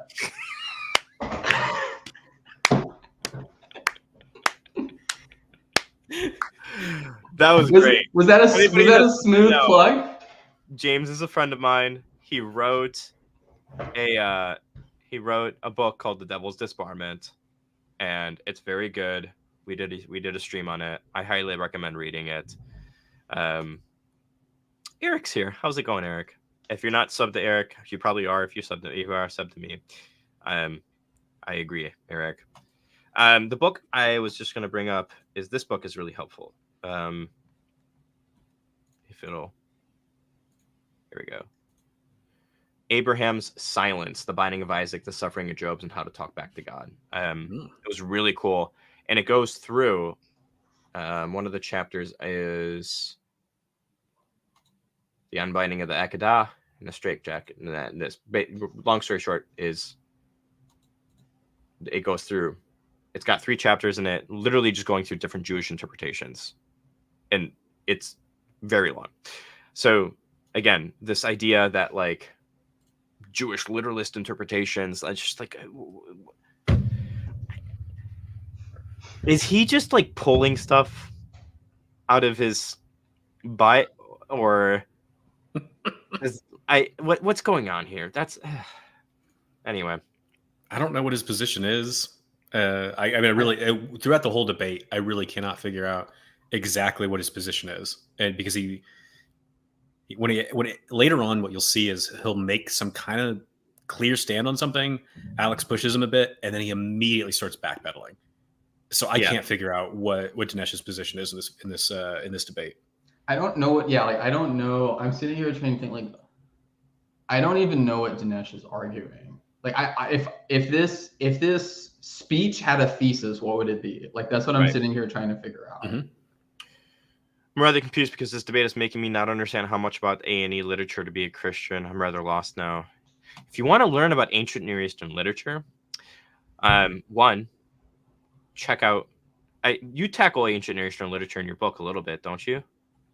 I don't bring up much ancient Near Eastern literature outside of the Bible, except for a few quotes when it comes to some of the stuff. I tackle it a lot in this channel, on my channel. So just look at like my Jesus and Mark's Gospel series or whatever it's called. You'll find it eventually. If I were you and you don't know much about ancient Near Eastern literature, I would start with a video where it's titled like, "Are there dinosaurs in the Bible?" or something like that. And then from then on, like for a few months, I have a whole entire series talking about all this ancient Near Eastern stuff, and it's super helpful for a lot of people. Also, just one last thing. Did this guy debate Ehrman? I don't know, because Dinesh has done a lot of debates over the years, so I don't know. He might have. I don't know. If I'm gonna look into that after this, and depending on how long ago it was, we might have to do. He did. He did. All right. It was a Theodicy, God, and Suffering, a debate between Dinesh and Bart Ehrman. Ooh. Oh yeah, I can't believe I didn't say this. Okay, well, that's me for real. If you want ancient Near Eastern literature stuff, Unseen Realm, you have to read it. It's a must read. You're not a Christian if you've not read Unseen Realm. Just kidding.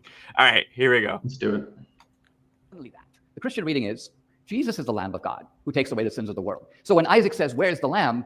and Abraham says, "God will provide," it is a foreshadowing of a significant event in the New Testament. Now, again, as I say, the Jews and the Christians argued this for 3 centuries and more.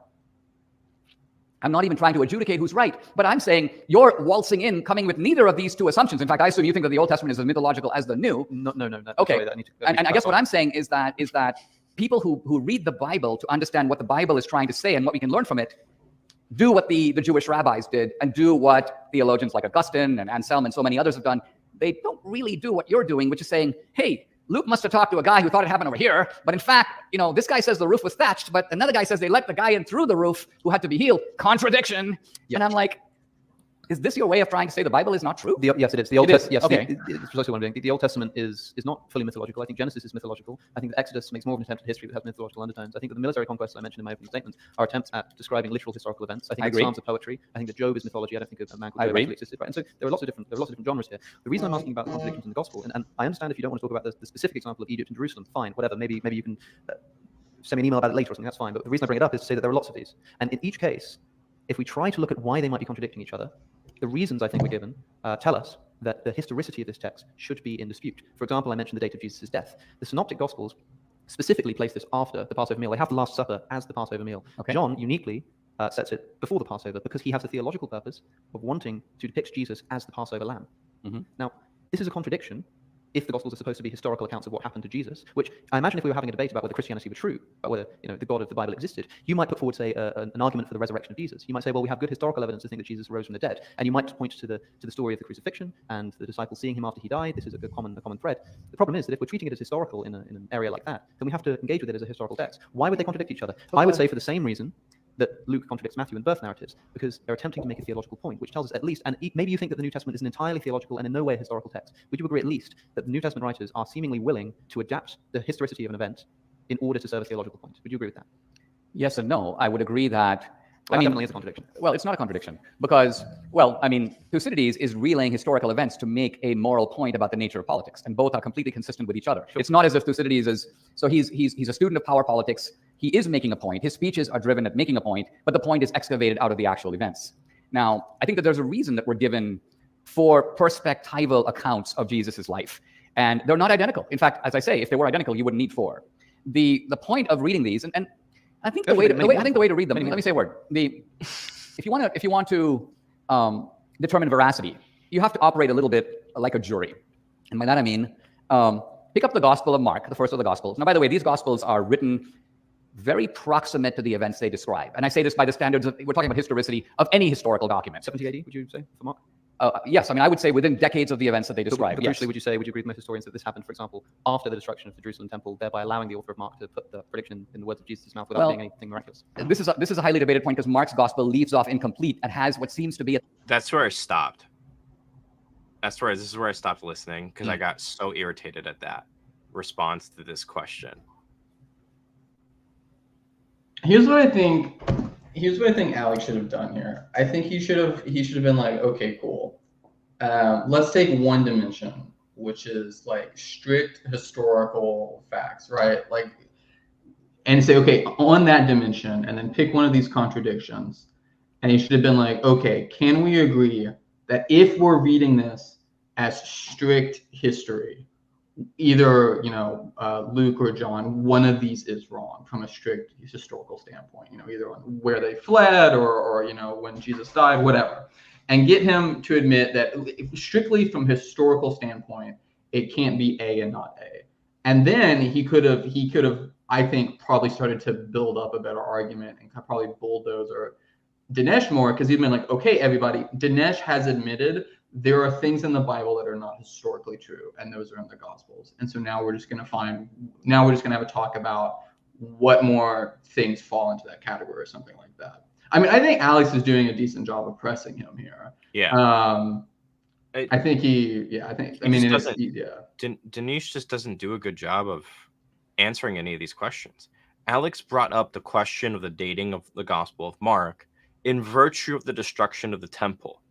Dinesh's response is something about the long ending of Mark, which that I think that's just an indictment as to his tracking of the historical debates surrounding the Bible. If you don't even know about the destruction of the temple, the matter of 70 AD when it comes to the dating of the Gospels, I don't know what you're doing taking this debate. I'm sorry if that makes me sound like a jerk. It's just no. I think that's a fair point. And to be honest, so you say you stopped at this point. There is nothing of value after this that I can remember. It really is just at some point it's just them talking over each other all the time, and Dinesh saying I need to let me finish this point. And Alex going, let me respond to it. No, and it just kind of degenerates from here. It's not good after this point. Fair enough. It was good before this point. It's just what time is it? How much time you got left? I've got nothing else going on. I have an hour and a half, so I'm ready to be heard again. Okay. What's to be said of Alex's criticism here? From what I'm hearing, saying the events are out of order because they are forged for purposes. I don't think Dinesh understands what's being said. So, in this part, like where we just paused, right? Alex is saying, and this is a typical, like this is one of the typical arguments you'll hear for like a post 70 AD dating of the Gospels. I feel bad for Ryan because he's getting cut off. Here. It's fine. For post 70 AD dating of the Gospels. So the basic idea is like, look, hey, the Gospels contain knowledge of the destruction of the temple in 70 AD, when the temple got destroyed in Jewish war. And then basically they'll point to this pericope where it says, hey, where has Jesus saying, hey, the temple will be destroyed. And we'll employ some methodological naturalism and say like, hey, prophecy like that doesn't happen. So therefore this was probably dated post 70 AD. I have a video on this type of argument. And the basic idea is like, we have Josephus writing about a guy who was also named Jesus ben Ananias, who also predicted the destruction of the temple, probably around, I think it was 60 AD. I can't remember off the top of my head. He predicted the destruction 10 years earlier. And we're fine dating that pericope that Josephus has to prior to 70 AD. And the reason why he was probably able to predict that is because he could sense the rising political tensions between Rome and the Jews. And so the question then is like, okay, so if this guy could do it, why couldn't the historical Jesus of the Gospels also do that? So we don't have to put in some sort of predictive prophecy into the mix. You can be like a strict methodological naturalist and still say, hey, this is understandable. This isn't unexpected on the condition this was true, blah, blah, blah, blah. I have a long video on this topic, but yeah. Before we hit play again, so for people who care or potentially concerned about the style of Alex's argument, you have two options here with he's trying to say, okay, listen, this gospel author, they changed this thing here, so like they're theologically motivated and ooh, spooky. Because what else could they have changed? You have two options here, like probably two main options here. One is you could push back on the idea of there being a bona fide contradiction here. And with the moving of whether or not John moves, like the death of Jesus, stuff like that, I think there are pretty decent harmonizations for. Gleason Archer has some in his book, Encyclopedia of Bible Difficulties. I think somebody said Craig Blomberg addresses this in his Gospels thing. I don't remember Blomberg's thing on it, but I know the very basic idea is there's Passover is a week-long celebration, and there's many different meals. So there's like things called the Haggadah, then there's the actual Passover meal, and like the day of preparation isn't the day of preparation for the Passover meal. The day of preparation was the day before the Sabbath, which is Saturday.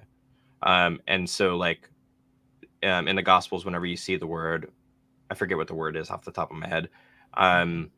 The basic idea is like you see this day of preparation to refer to Friday constantly. So that's all you. Yeah. Like, so you can harmonize it. So that's like option one. But then option two is you could do something like what like Mike Licona does. And Licona just came out with a book arguing for his kind of philosophy with doing this. Is Licona's going to be like, yeah, like someone like John, he does, shift around the ordering of these events to make these kind of theological points.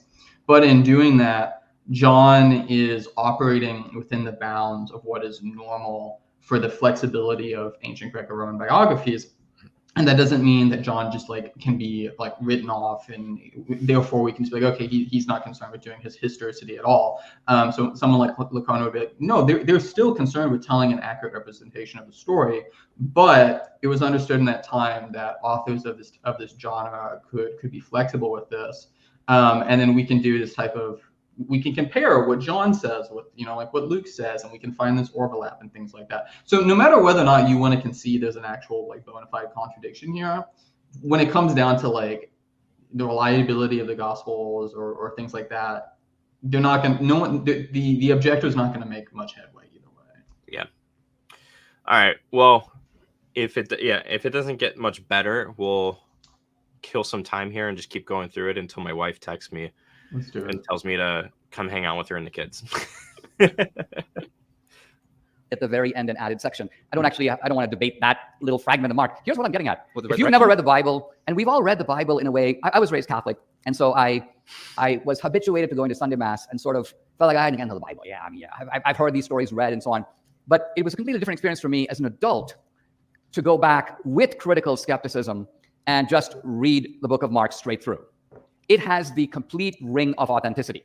And I say this because not only does it give you little details that don't really seem to even belong there. It's clearly not written with a polemical purpose exclusively. Mark will tell you things that not only seem irrelevant, but at other times undermine what he's trying to say. And that is the true ring of authenticity. Because if someone would... What's that? An example? Well, here's an example.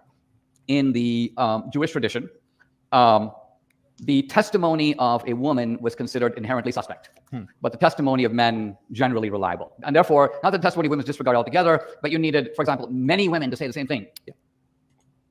Now, the Gospels tell us that when Jesus was crucified and put in the tomb, if I were Mark or I were Luke and I were trying to be inventive and I were trying to establish a truth for posterity, I would not have it that a group of, let's just say, hysterical women, Mary Magdalene, whoever it was, a group of women go to the tomb and they are the ones who find the tomb empty. This is like a little dubious because most people are going to go, well, yeah, we know, but women, you know. So here's an example of the Gospels insisting upon a point that would only make sense if that was actually the way it happened. Allow me to answer that, if I may. Go ahead. If I may. This is a commonly presented argument for the historicity of the resurrection, which, by the way, now we're talking as well. I'm not necessarily. No, hold on. I didn't say it's an argument for the historicity of the resurrection. I said it was an argument. Let me say a word. Okay. Now we're talking about these texts. They are historical texts. The thing about the women is, look, this is quite straightforward to me. Who anoints bodies? Who goes to tombs and anoints bodies after someone dies? It's not men. It's women. And so if the authors of the Gospels had the men go to the tomb to anoint the body, which is what Mary and the other women were doing when they went to the tomb, that itself would be very strange and give us reason to doubt the historicity of the events. In other words, it's like if there's a task that women do, and that task is how Jesus' empty tomb is discovered, then why would he invent it? Why would they invent a story that has men going and doing it? Secondly, you said that you need multiple women's testimony. How many women go to the tomb? Multiple. Thirdly, what do the women do immediately after seeing the empty tomb? They run and tell the men who come and verify it for us. Right. So I don't think that this fulfills the criterion of embarrassment at all. In fact, I think the opposite is true. I think that if this was an invented story, I'm not saying it is, by the way, but if it were, then of course we could expect the people who discover the empty tomb to be women, because it's women who go to anoint the body at the tomb. Okay, so let's put together. Okay, so I wanted to say something here because his response to this is really bad. Again, I have a video on this topic. I don't remember what it's called, but I will pull it up really quick. Where is it?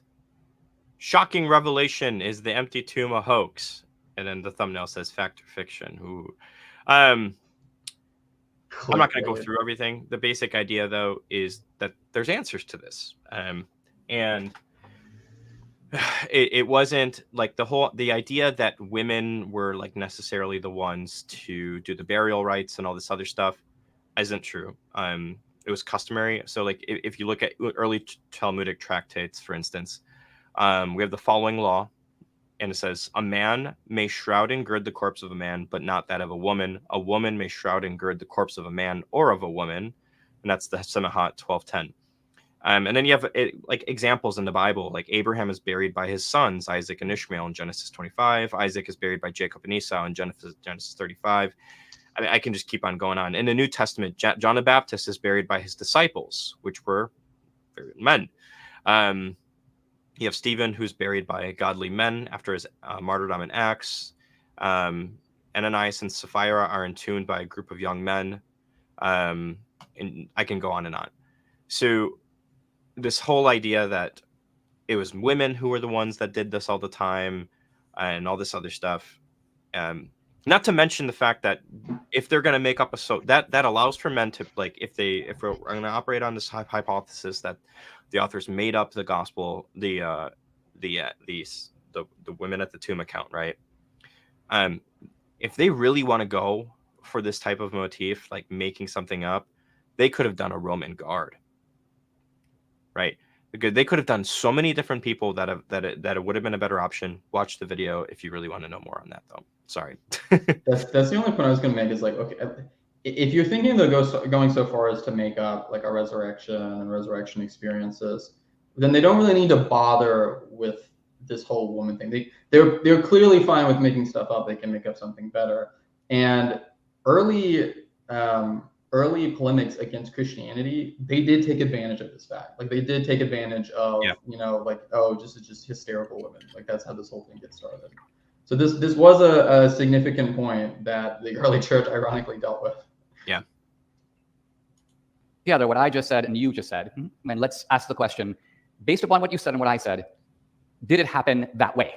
And I would submit that what you have done, see, you're doing special pleadings. You could argue I'm doing special pleadings, but I would admit that the thrust of the Bible and the thrust of the story is, in fact, aimed at delivering a truth from revelation. That's fine. What you're trying to do is saying, all right, I can't contest that because that's outside the domain of reason. But what I'm going to do is I'm going to adopt sort of the nitpicking strategy. And because we got 4 accounts, Well, hold on, you're the one who brought that up. You're the one who said that I did. women discovering and the I'm tomb. saying nothing you've said has even slightly refuted it. You don't think anything I just said refuted the idea that would be something you wouldn't expect from the gospel authors if it were invented? No, here's what I'm saying. I'm saying that let's look at what we agree on, what we disagree on. You agree that in that culture, the testimony of women in general counts for less. I think this is something that Josephus tells us, but it's impossible to know what sort of culturally people actually thought at times. It's impossible for us to know. But I'm happy to grant it. Yeah, sure. It's impossible for us to know, even though Josephus says it. Okay, But that's in a court of law, right? No, but what I'm saying is, if you're applying the is it impossible for us to know, I would suggest to you it is impossible for us to know that it was the absolute and unwavering duty of women to provide all the ointments. You stated that as a fact. No. And I would say it's impossible for us to know. What I'm saying is that if somebody's reading this text and you say, well, if this were invented, why would it be women who discover the tomb? That would be embarrassing for them, the so-called embarrassment criterion. I'm saying, would it not be just, it's not the fact that we're told why they're going to the tomb to anoint the body. Is this not just reason enough? No. I mean, look, I'm not the one claiming I know how this went down, by the way. And also, you just accused me a second ago of special pleading. I wanted to ask you what it was that I'm specially pleading. Well, what I'm saying is that you have an event. These events are described with great precision and a sort of eyewitness presence there. Now, we know in some cases there weren't eyewitnesses, but they're nevertheless described, this is the way it happened. And 4 guys are telling you their point of view, right? Yeah, none of them the women who actually discovered the tomb, by the way. No, you're not hearing from the women. I agree. You're 4 male gospel writers, apparently. Now, I lost my train of thought for a second. Sorry. But I also don't want to get too caught up on this specific example, but I suppose we'll have to sort of leave it with the audience in the live stream. The point that I'm trying to make is that Can we pause the historicity of at least some of this. I think in general, Dinesh could have made better points. If you want to say, hey, listen, there are embarrassing things in Mark, there were better options than this. I was talking with my dissertation team the other day, and we were talking about, I'm pretty sure it's in Mark that Jesus has to do the miracle twice with the guy putting mud on his eyes. Because it works like halfway. Yeah. That's kind of like weirdly embarrassing. You know what I mean? Like if I'm like, all right, I'm going to sit down and try to convince this guy is God. Oh, but he has to do this miracle twice because the first time, it's just a bunch of trees walking around. That's not going to do. We gotta get you like stuff like that's weird. Like there's things in the Gospels where Jesus is like casting out demons and he has to like rebuke them like and tell them multiple times. Like you're able to like resist them for a little bit. Like there's better arguments than what Dinesh went to here, but that's all I have to say on that. Yeah. Is important for Christianity. The historicity of the life of Jesus. Like if it were discovered historically speaking that a man called Jesus never existed, that would completely undermine Christianity. Are you That's saying important. that? No, I'm not saying Okay, that. I'm let me ask you a different question. I'm saying that historically it matters. The crucifixion, the resurrection, these matters which historically Pause for a second. So when we're dealing with a historical account of what So this is something, okay, so I feel like Alex and Dinesh are both putting forward a position and then backpedaling a lot in the, like, backing up like a minute or two, and then for the rest of this. Because he puts forward this whole, like, hypothesis of, like, well, you know, like, look, we know that, this is, like, the way, like, the women worked. We know this is how things work, blah, blah, blah. And he's like, but I don't know how any of this works. Like, he says this, and I'm like, what are you going on about? And then what you're going to see continually from both of them for the rest of this, if I remember correctly, was both of them making a position and then backpedaling. And it's just painful. It's just very painful. I'm ready. I'm ready to be frustrated. Okay. Even more frustrated. what happened when they're riddled with contradictions. I think that that's a problem. If you don't think that's a problem, then that's fine. But I think that the people listening and wanting to find out if the Bible is true might see that as reason to undermine the trust of the text. No, first of all, almost everything that we know about those events in terms of modern historical reliability, for example, where is the site of Jesus's crucifixion? Unknown. Allegedly Disputed. There are a couple of potential sites. Probably the Church of the Holy Sepulchre. I'll make a video on that. But it's not known. What day of the year was Jesus born? Unknown. We think Jesus lived for 33 years, but let's say that one of the Gospels said it was 33 and the other one said it was 34. You think that would actually refute Christianity? No, it would not. No, it would actually be quite understandable that you'd have two guys. No. That's not the debate. If I was Alex here, I would be like, okay, but if one of them said it was 33 and one of them said it was 34, would we agree that there's a historically false statement in one of the Gospels? And I feel like you could have made a lot of headway there. Yeah. It feels weird giving debate points and tips to the atheist here, but at least the atheist is playing the game. At least Alex, I feel like, is trying to play the game more than Dinesh is. He's on topic. I mean, he really is. Yeah, consistently. And he's trying to keep it on topic. And they would get that, and they'd be off on that, and this contradiction would be trivial because the issue is not whether Jesus lived for 33 or 34 years old. The issue is something. That's a different kind, because if you could tell me that the reason why they had specifically chosen those ages was to serve a theological point, knowing that they're willing to sort of adapt history in order to make a theological point, I wouldn't say that point alone undermines Christianity. What I would say is that it undermines our trustworthiness in the Bible. I'm not saying that any one of these contradictions can tell us Christianity is false. No, but I'm saying firstly, the question is not if Christianity is true, it's whether the Bible is true. It may be the case that the man called Jesus came down to earth, rose from the dead. It's just that the gospel accounts get the details wrong. Is this true, Ryan?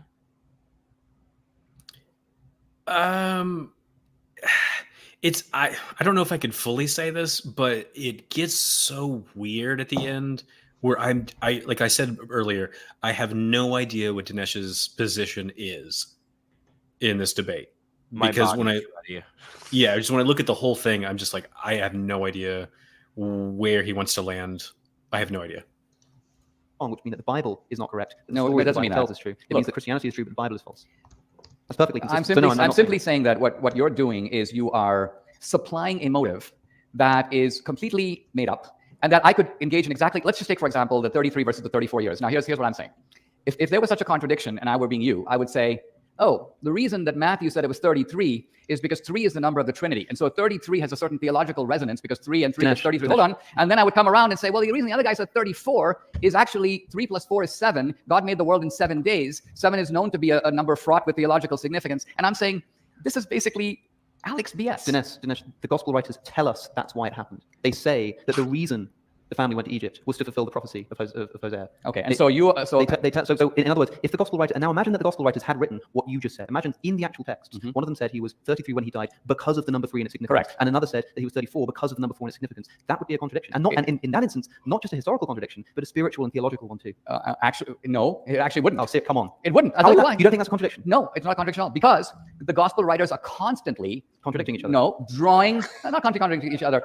If they were constantly contradicting each other, you wouldn't have spent half an hour on a single event that, frankly, I haven't even heard of. In fact, no one's ever heard of. I've never ever heard anyone discuss this in any context. So we fish out which event? This prophecy about Hosea. He just told on himself so bad there. Yeah, that's what I was thinking.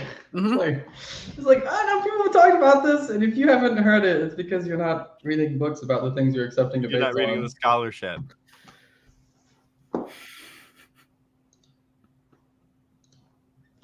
I'm ready. Let's go. This is getting heated. I'm processing my shock right now. Hold on. Like, wow. Okay. Hosea, I'll go back and look at all this, but what I'm trying to get at is, if you had a plethora of contradictions, you would be spending the entire debate on one that I'm sure no one in the audience has heard of either. But okay, you've heard of it, probably because you've been listening to his YouTube channel. Right? You don't think that this is a highly discussed point of contention in the Gospels? The flight to Egypt and its contradiction. The flight to Egypt. Look, the flight to Egypt is an important event in the Gospel. Dinesh, also, you said, why could you only bring up this one example? Take your pick. The date of Jesus' crucifixion, whether they're to take a staff or not to take a staff. The dating of Jesus flipping the tables at the temple. Mary Magdalene and what she says at the tomb. When the temple curtain rips. In the Gospel of Luke, it says that this happens before Jesus' death, and in the Gospels of Matthew and Mark, it says that it happens afterwards. Like, we can go through any of these contradictions that you like, but the problem is that what you're going to tell me is that it's trivial, and then when I try to explain that it's not trivial, you say, oh, well, I haven't even heard of it, and no one else really cares about this, when other people do, by the way. This is a highly discussed point of contention in the Gospel.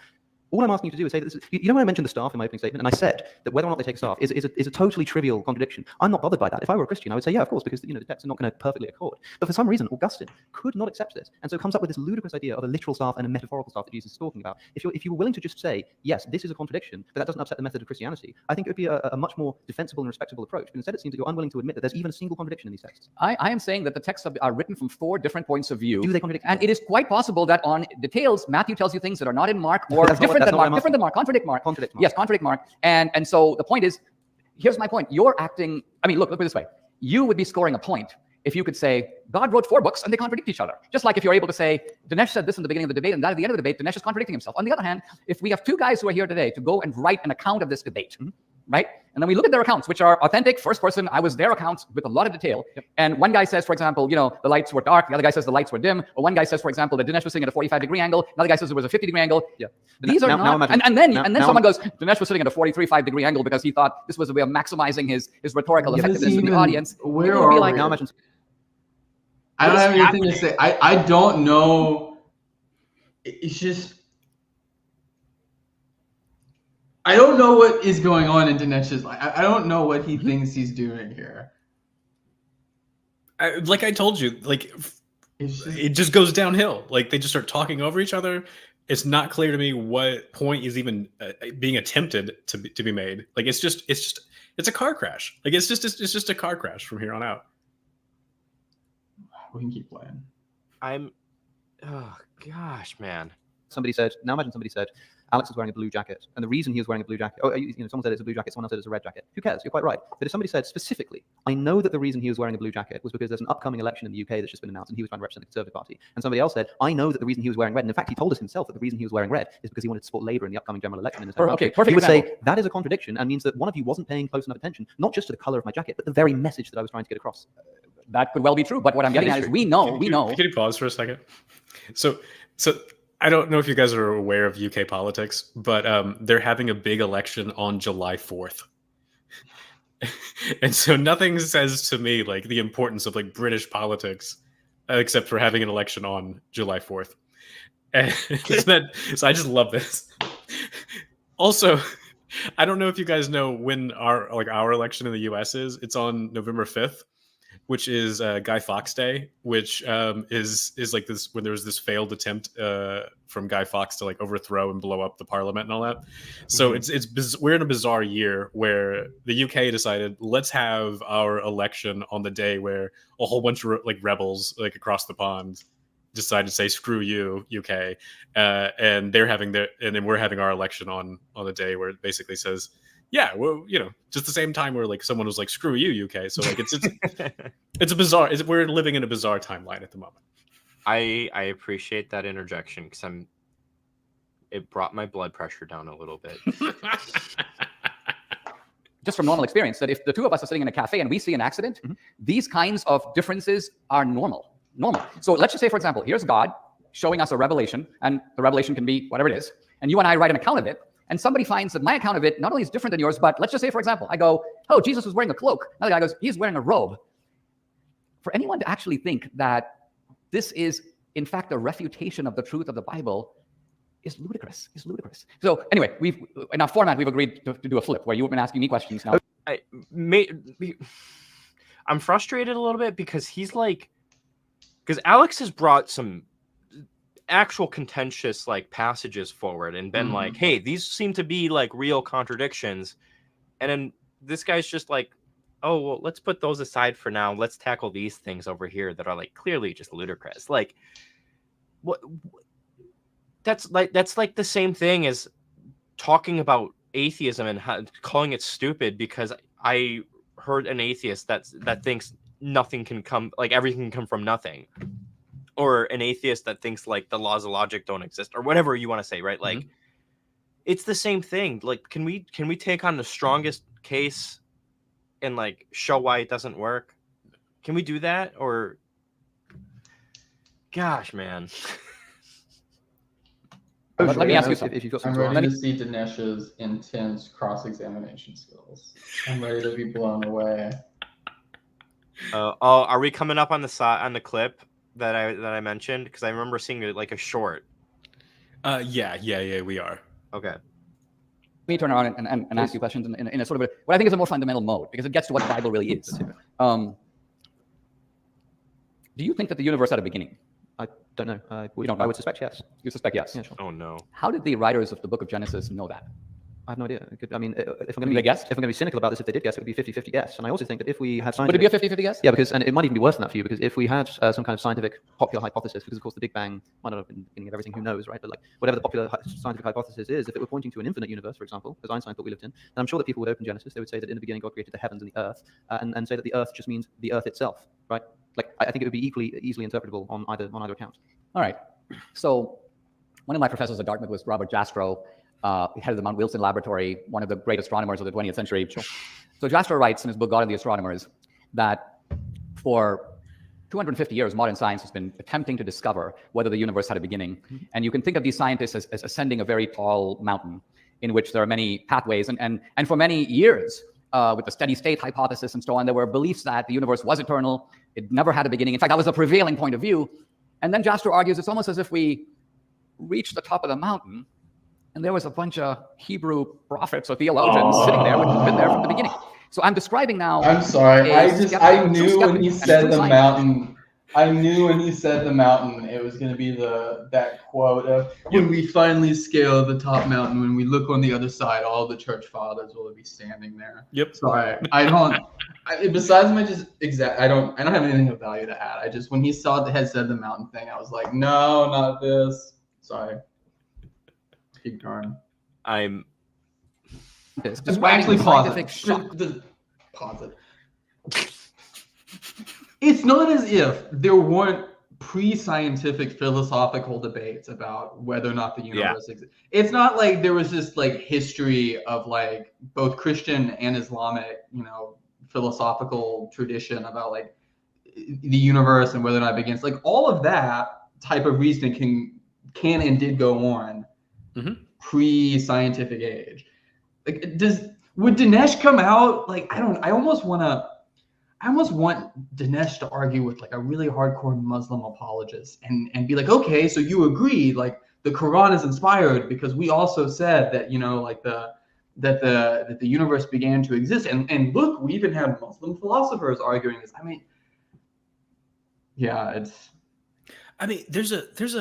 There's a big debate about how to even interpret Plato.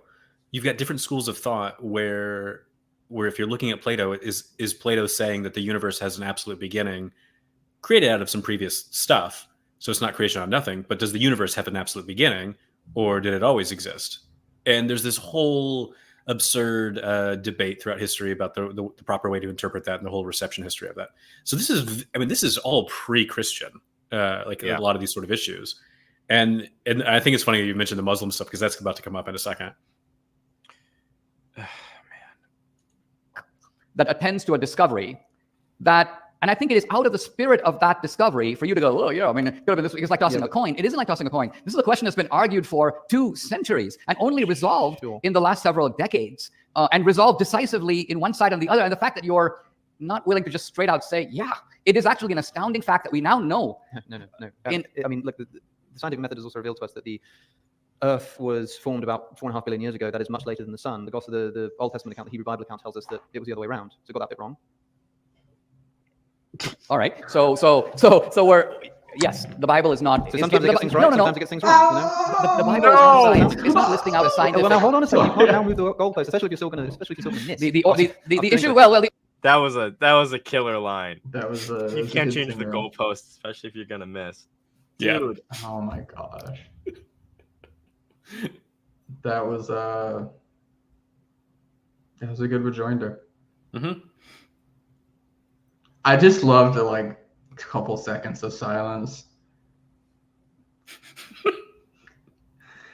That I knew that was gonna happen, but I'm still like watching the Rio clip is shocking to me. Mm-hmm. No, the issue of the origin of the universe is extremely critical. You just told me that Genesis predicted, or knew about, or somehow knew about, the scientific hypothesis of the origin of the universe. Then when I pointed out another scientific observation that doesn't call Genesis, you told me that Genesis isn't a scientific text to begin with. Well, if you read Genesis, it is making an astounding claim, which pertains to God. Obviously, God created the heavens and the earth. Is it making a scientific claim or not? Is it telling us how the universe scientifically formed or not? It's not telling us how the universe scientifically formed, because if it did, they would be outlining the history of the Big Bang. Then what's the relevance of bringing this up in the first place? Because it is stating a conclusion, not a process. It's not telling you how the universe was formed. It's not telling you about. It also doesn't tell us how the sun was formed, but it tells us that it was formed after the Earth was. It tells us that that's the case. That's wrong. It's incorrect. Show me. I don't have a Bible. Okay. Well, I've read that passage maybe a dozen times. I have never spotted this contradiction that you're describing. But I'll go back and look at it again. But did he just not realize what happened? Keep going. Just before you pause, just go for again, another. What day is it that God makes the sun? Day 4, day 3 or day 4, something around there. You're right, but the mainstream of the Christian tradition does. It obviously can't be day 4 because the concept of day in the original Hebrew doesn't mean day. Sure, but day 4 comes after day 1, right? Well, it's describing obviously epochs or periods. Yeah, yes. So actually it's much worse, because how the sun is created much later than the Earth was. Well, not necessarily. Well, show me. I mean, we can read through it. We can find Genesis. Yeah, okay. I don't think that would be the best use of our time. I mean, we can do it if you really want to, but what I'm trying to say is that it's not a Okay. I don't know what views you guys take on Genesis, the 7 days, on my view. cosmic temple inauguration, and the days are meant to be reflective of each other. So you have like I can't remember off the top of my head the pattern because it's been so long, but the basic idea is like it wasn't 7 literal days. There's a big debate as to what yom means. I don't think that actually matters in this context because of the type of literature and the rhetorical goals that the biblical authors have in mind when it comes to Genesis. So that's my view. I don't know why I was hoping this would happen. Dinesh, I still don't know how to say his name. Is it Dinesh? Okay. Yeah. I don't know why I was hoping Dinesh would somehow magically say that kind of stuff. I'm disappointed, and I shouldn't be. But anyway. But no, like you're right, because like I mean, I've seen different commentators talk about how sometimes when you're looking at it, you could even see it as like a worship song, like a call and response. So in like days 1 through 3, it talks about like creating kind of spaces for different things, and on days 4 through 6, you see it being filled. So day 1, it's like created light, and well, the corresponding day 4, okay, well there's the sun now. So it's got a particular structure to it that has a very particular purpose. Something according to our current understandings of scientific methodology, that's just not what's in view. But yeah, I mean, Dinesh just doesn't want to mention those things. I don't know why. I don't know why he's even in this debate. I mean, really, at this point, because it just doesn't seem like he really came prepared to talk about the actual debate topic. Dinesh is a professional shoulder shrugger. That was funny. I'm just pulling something up really quick. While he pulls that up, how much do you guys think they got paid to do this? Oh gosh, I would. Okay, so this debate took place in the UK. Is that right? Yeah. I don't know. I don't know why I said I have no clue. I was overconfident. Yeah. No, because I think I remember the opening statement, which we skipped all over. Like the two guys that are opening it. Yeah, I think they were English. Yeah, so they flew out like Dinesh to come to this thing. So there's some decent money being thrown around a bit. All right, I'm just gonna pull something up here. Somebody asks. I'll give you the quick version here. This is from a lecture I gave last year. What am I, week 2? Okay. So this isn't like the full-fledged thing, but like here, the basic, gosh, these freaking, I'll just do it in this. The basic idea is like, I take the 7 days to be like cosmic temple inauguration. So for instance, the construction of the tabernacle was completed in 7 stages. You have the ordination of temple priests being 7 days. Solomon's temple was constructed in 7 years, dedicated to God on the 7th-day festival in the 7th month. Solomon's dedication speech is given in 7 petitions. So the number 7 has like this numerological motif to kingship, ascension, stuff like that. And you see this in other places, not just in Israel, but you see this in other places. So in ancient Greece, we have the Gudea cylinders. It's a Sumerian myth. The building of, I can't pronounce that right now, Ningirisu's temple, 7-day temple dedication. You have Baal's cosmic temple completed in 7 days. And then so like when you have the 7 days of creation, it's God setting the cosmos up as his temple. And then when you have a day 1, then you can actually see the patterns in the days too. So like day 1, the light and the dark. Day 4, the luminaries. That's the lights. Day 2 is the sky and the sea. Day 5, flying and swimming animals. Day 3, land and plants. Day 6, land animals. The basic idea is God has set up the whole cosmos as his temple. I don't have a video on this, unfortunately, but hopefully that helps at least a little bit for now for those of you that are confused about this topic. Again, I can make a video on the topic if you want. This isn't important, but the debate took place in New York City.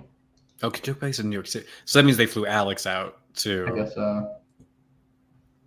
Yeah. Yeah. The Lobinger Theater at Linham College. So we were both wrong. Man, terribly wrong. but we're big enough to admit it. I mean, I'm going to backpedal and Yeah. change my position. I thought about making a snarky remark there, and I took it back. No, I'm gonna take the Okay. low road and just say, look, there are certain things that reason cannot establish. Do you know where the universe came from? No, you don't. You don't.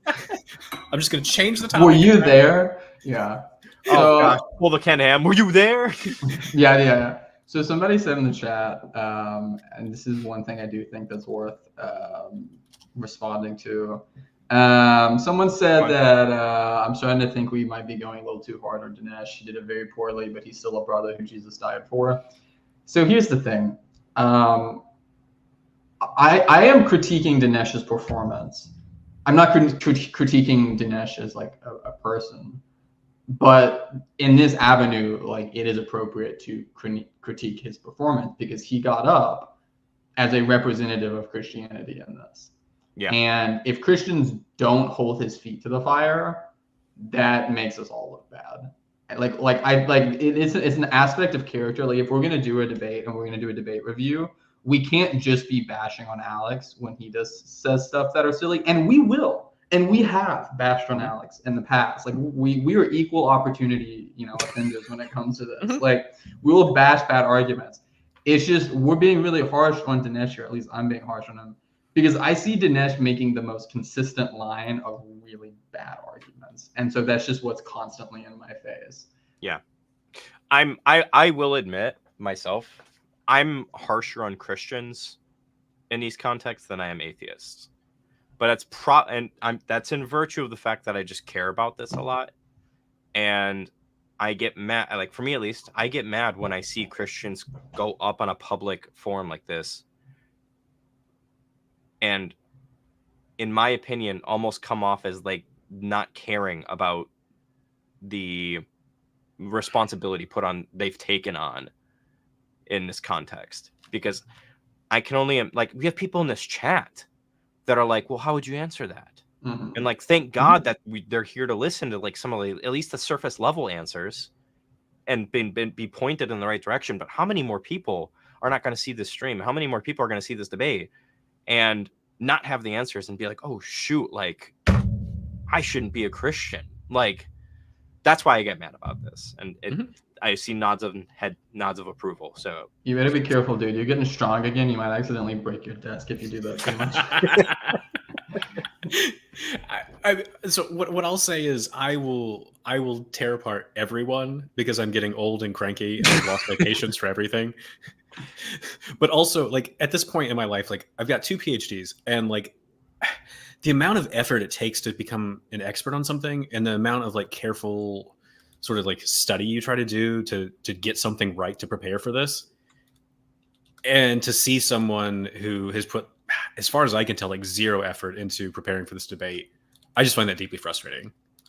Because Alex at least seems like he read a book or two. Like it's clear he's clearly read like some stuff on this topic, whereas Dinesh, I just don't know what he's doing. My debate with Dillahunty, James, you watched how much I prepped for that. I was sitting here and I was gonna say I was sitting here thinking about like Than prepped way more for his debate. You did your homework for that. Yeah. Let me again, I'm not trying to. I know firsthand how much Than prepped for that, and he prepped a lot. Like he took it seriously.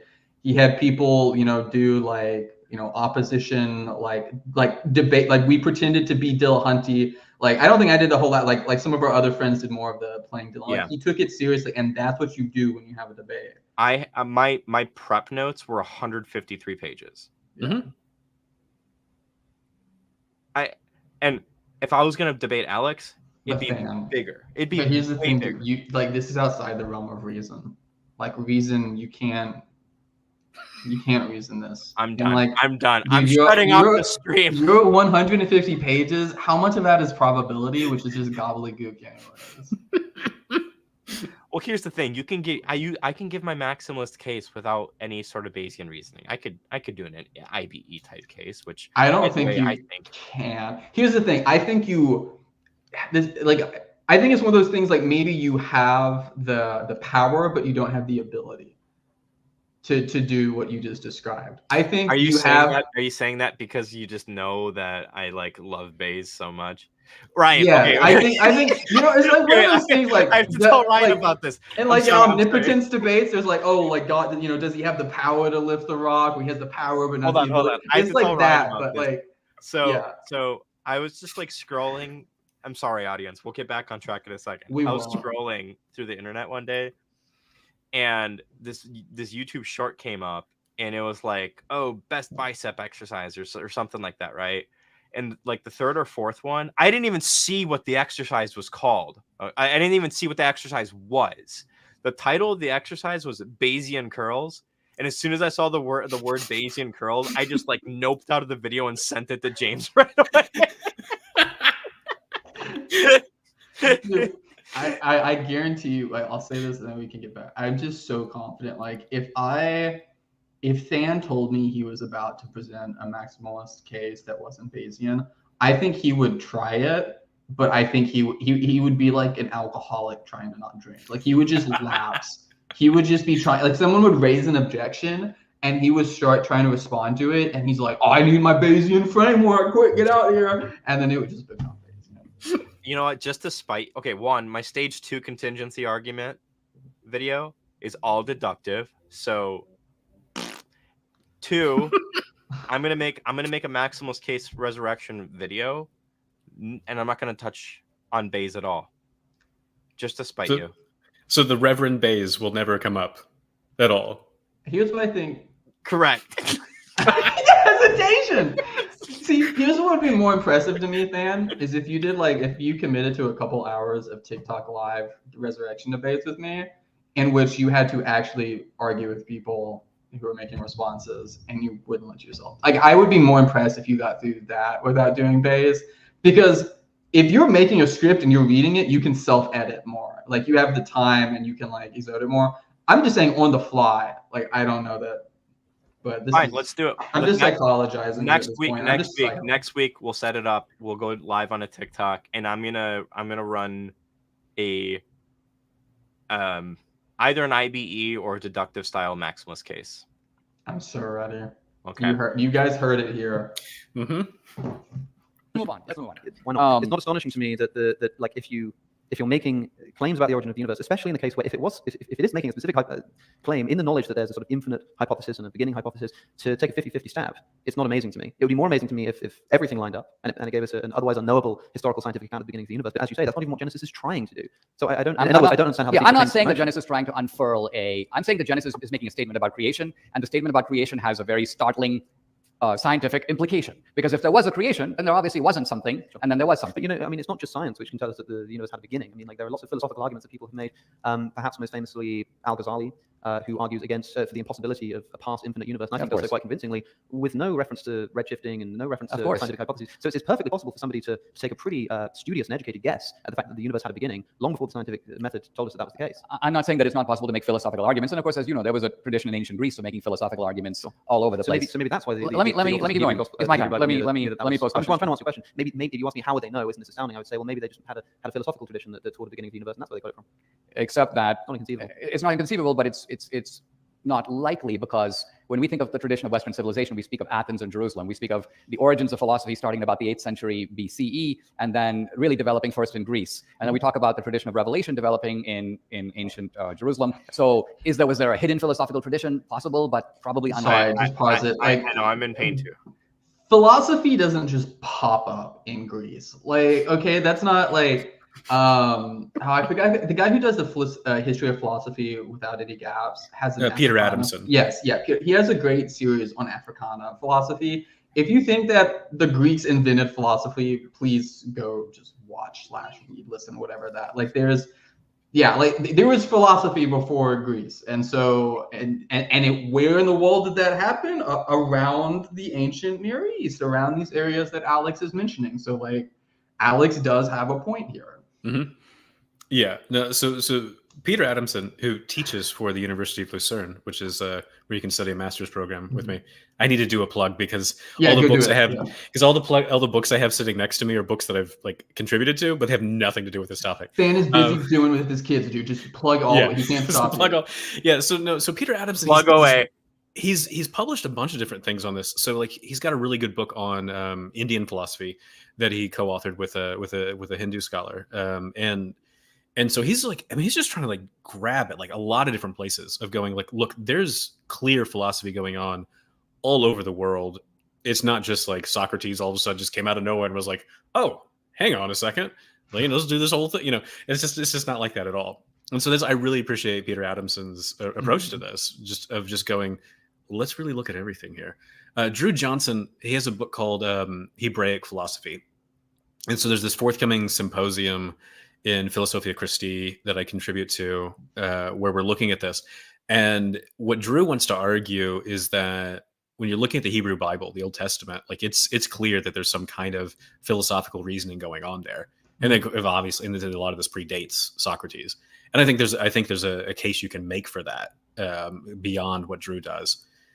So yeah, I don't know. This is just a very shallow view of history I think you see going on here in Dinesh's statements. Which Than is back, but I was thinking. Yeah, sorry about that. Well, I was gonna say there's a tendency for some people, and it would not surprise me if Dinesh is in this line of like the great Western tradition. Like it's just that idea. It's just like, oh, everything comes from us type ideal. And like so that's I just hear that in the background. It's like, well, no, like you can't take credit for everything. Like there is this. Yeah.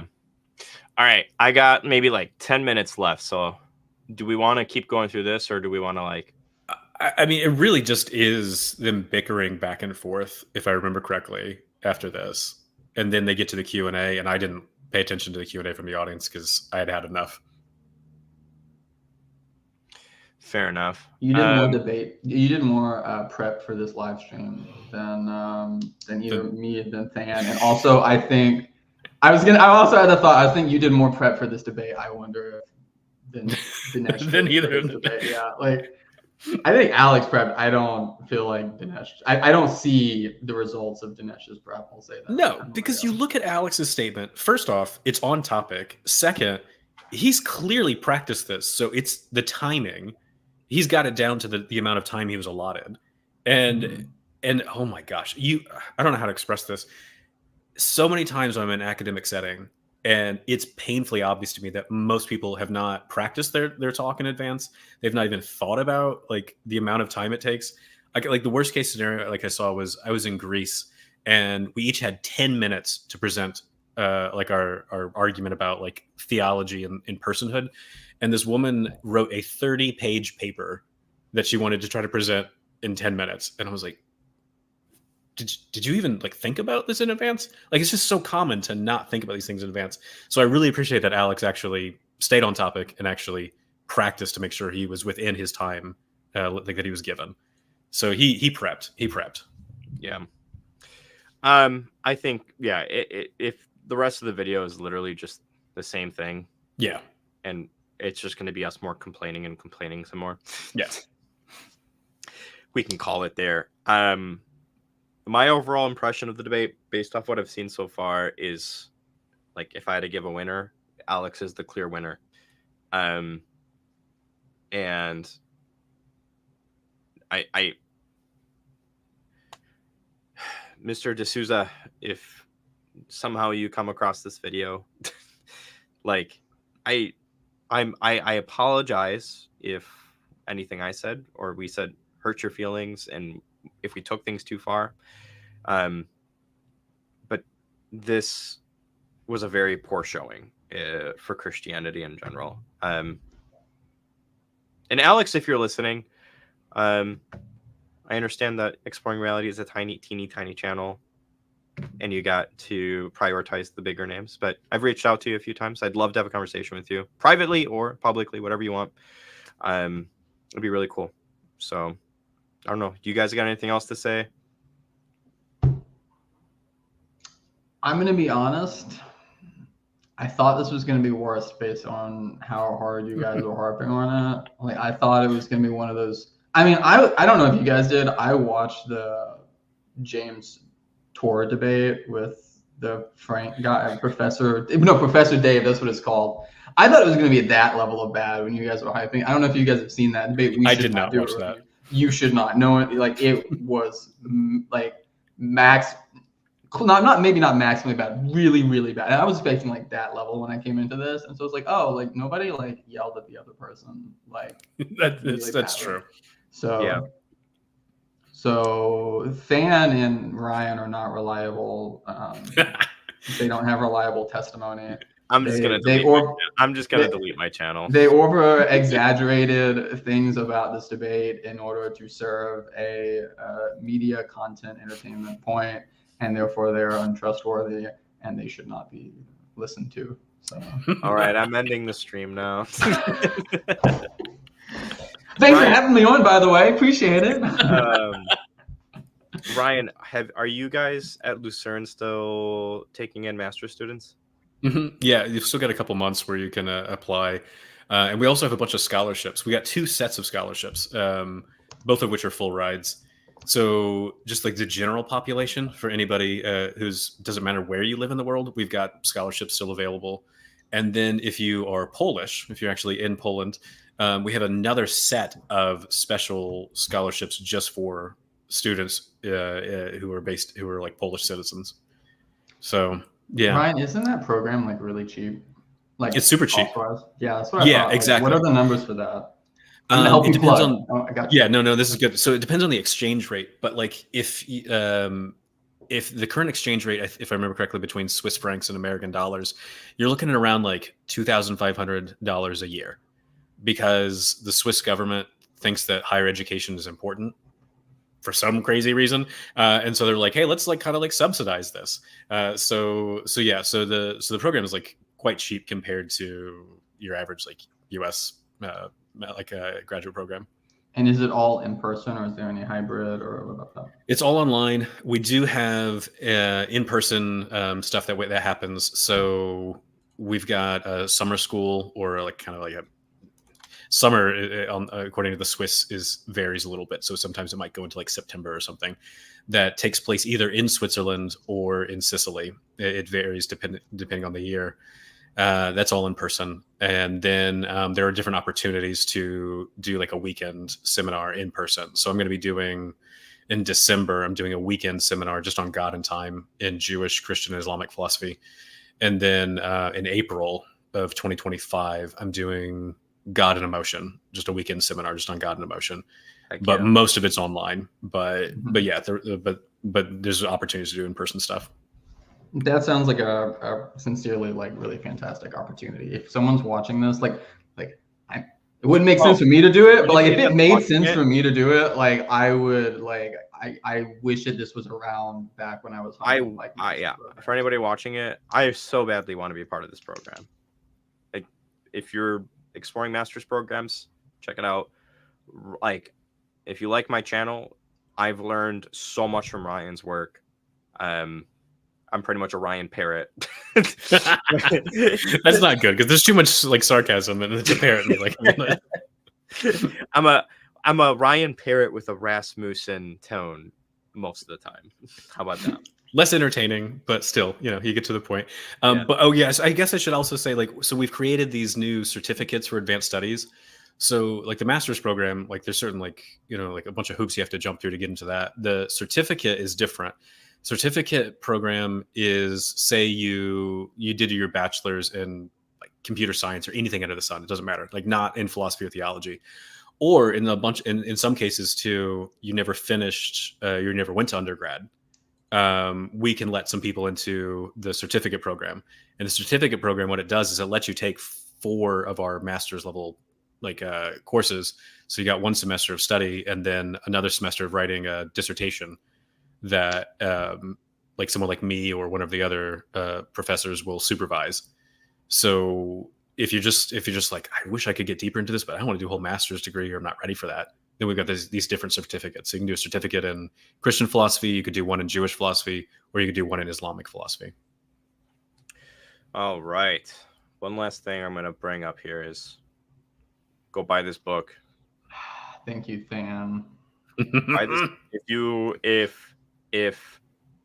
if by the end of the summer James has 200 sales, I will. I'm ready. I don't know what I'll do. Than doesn't know how many sales I already have, so this is a bold claim for him to be making. I don't know how many. It's not at 200. I know through direct acquaintance. I don't know what I'll do. You guys can decide what I will do if you do that for James. So buy the book. It's good. Or read it on Kindle Unlimited for free. That's fine too. That works too. But look, like if you want to know what it feels like to have a surge testosterone while you're surfing on a nuclear rocket and laughing at your enemies as their faces get burned off, you need to read this book. Dude, you should have put that in your review. Yeah, that is an amazing blurb for a book. Yeah, that's I actually made. I'm gonna consider quoting you and putting that at the top of my little section there. Yeah, because I've got some books coming out like hopefully this year, and I want a blurb like that on the book. Oh, like, I can do that. I can do that Okay. for you, Ryan. There I we already go. I already for your little book about a big god. I got a good one already cooking up in my head. Good. Okay, that's what I want. Dan, I did All think this is tangentially related. I did think, and I'm going to say this before we cut off because I want the audience to maybe peer pressure you into this. I did think while we Peer were pressure doing me this, into this. Okay. I did think while we were doing this that because there was so much frustration in us watching this, that this could be done in like a gym environment, and every time you get angry, you just have to there's like a deadlift platform behind you, and you're just like, ah, and you're just deadlifting. I think that something along those lines should be considered. I would feel so like not cool filming in the gym like that. Oh, bro, okay, you don't wanna be one of literally those posted a influencers. TikTok video today of you working out in the gym. What are you talking about? No. There's a relevant difference. My brother in Christ, what are you talking about? There's a relevant difference between like a 15-second clip of me doing one lift and me just, hey, what's up, guys? So anyways, ancient Near Eastern cosmology, 1 second, let me do some deadlifts. That's all I had to say. I'll consider it if you get 200 sales. Okay, bet. All right, guys. I'm going to end the stream. I'm going to go hang out with my wife and kids. It's Friday. Thanks for joining me, James and Ryan. Until Remember next to time, give everybody. Than money. Than plugged us. We have to plug Than. Give Than money. Support his channel. Oh, I guess, stuff like yeah, that. I guess I should say something on that actually before I finish that. I always forget about myself. I got you. For those that you don't know, I teach. That's like my other job with this. My contract though is coming up at the end of this month, meaning I'm gonna have a big source of income that's gone. I'm looking at other work, but at the same time, I'm also just wondering if I can't raise enough in like Patreon support and all that other stuff to be able just to mitigate for that loss and be able to actually give like 40, probably more, like 50 hours a week to this instead of the 20 hours a week that I give to this, because I can't work a teaching job and this both full time at the same time. So yeah, if you guys, I mean, I'm kind of at this point right now where I'm not trying to like be manipulative or anything like that, but I'm at a point right now where it's kind of like, well, I can live out a few months and try to raise enough support to do this full time without trying to find that other job. If you find a lot of value in the work that I do, just consider being a supporter. Any amount helps, not hurts. Anywhere from $1 to whatever you can and want to give. Everything's appreciated. And you get some cool perks if you do that too, which more of those will come. So that's the end of that. I don't like asking for money. Thank you so much for watching, everybody. I hope this was helpful. Let me know in the comments if you guys have questions or if this inspired the desire to see a video on this particular topic as well. Until next time, God bless.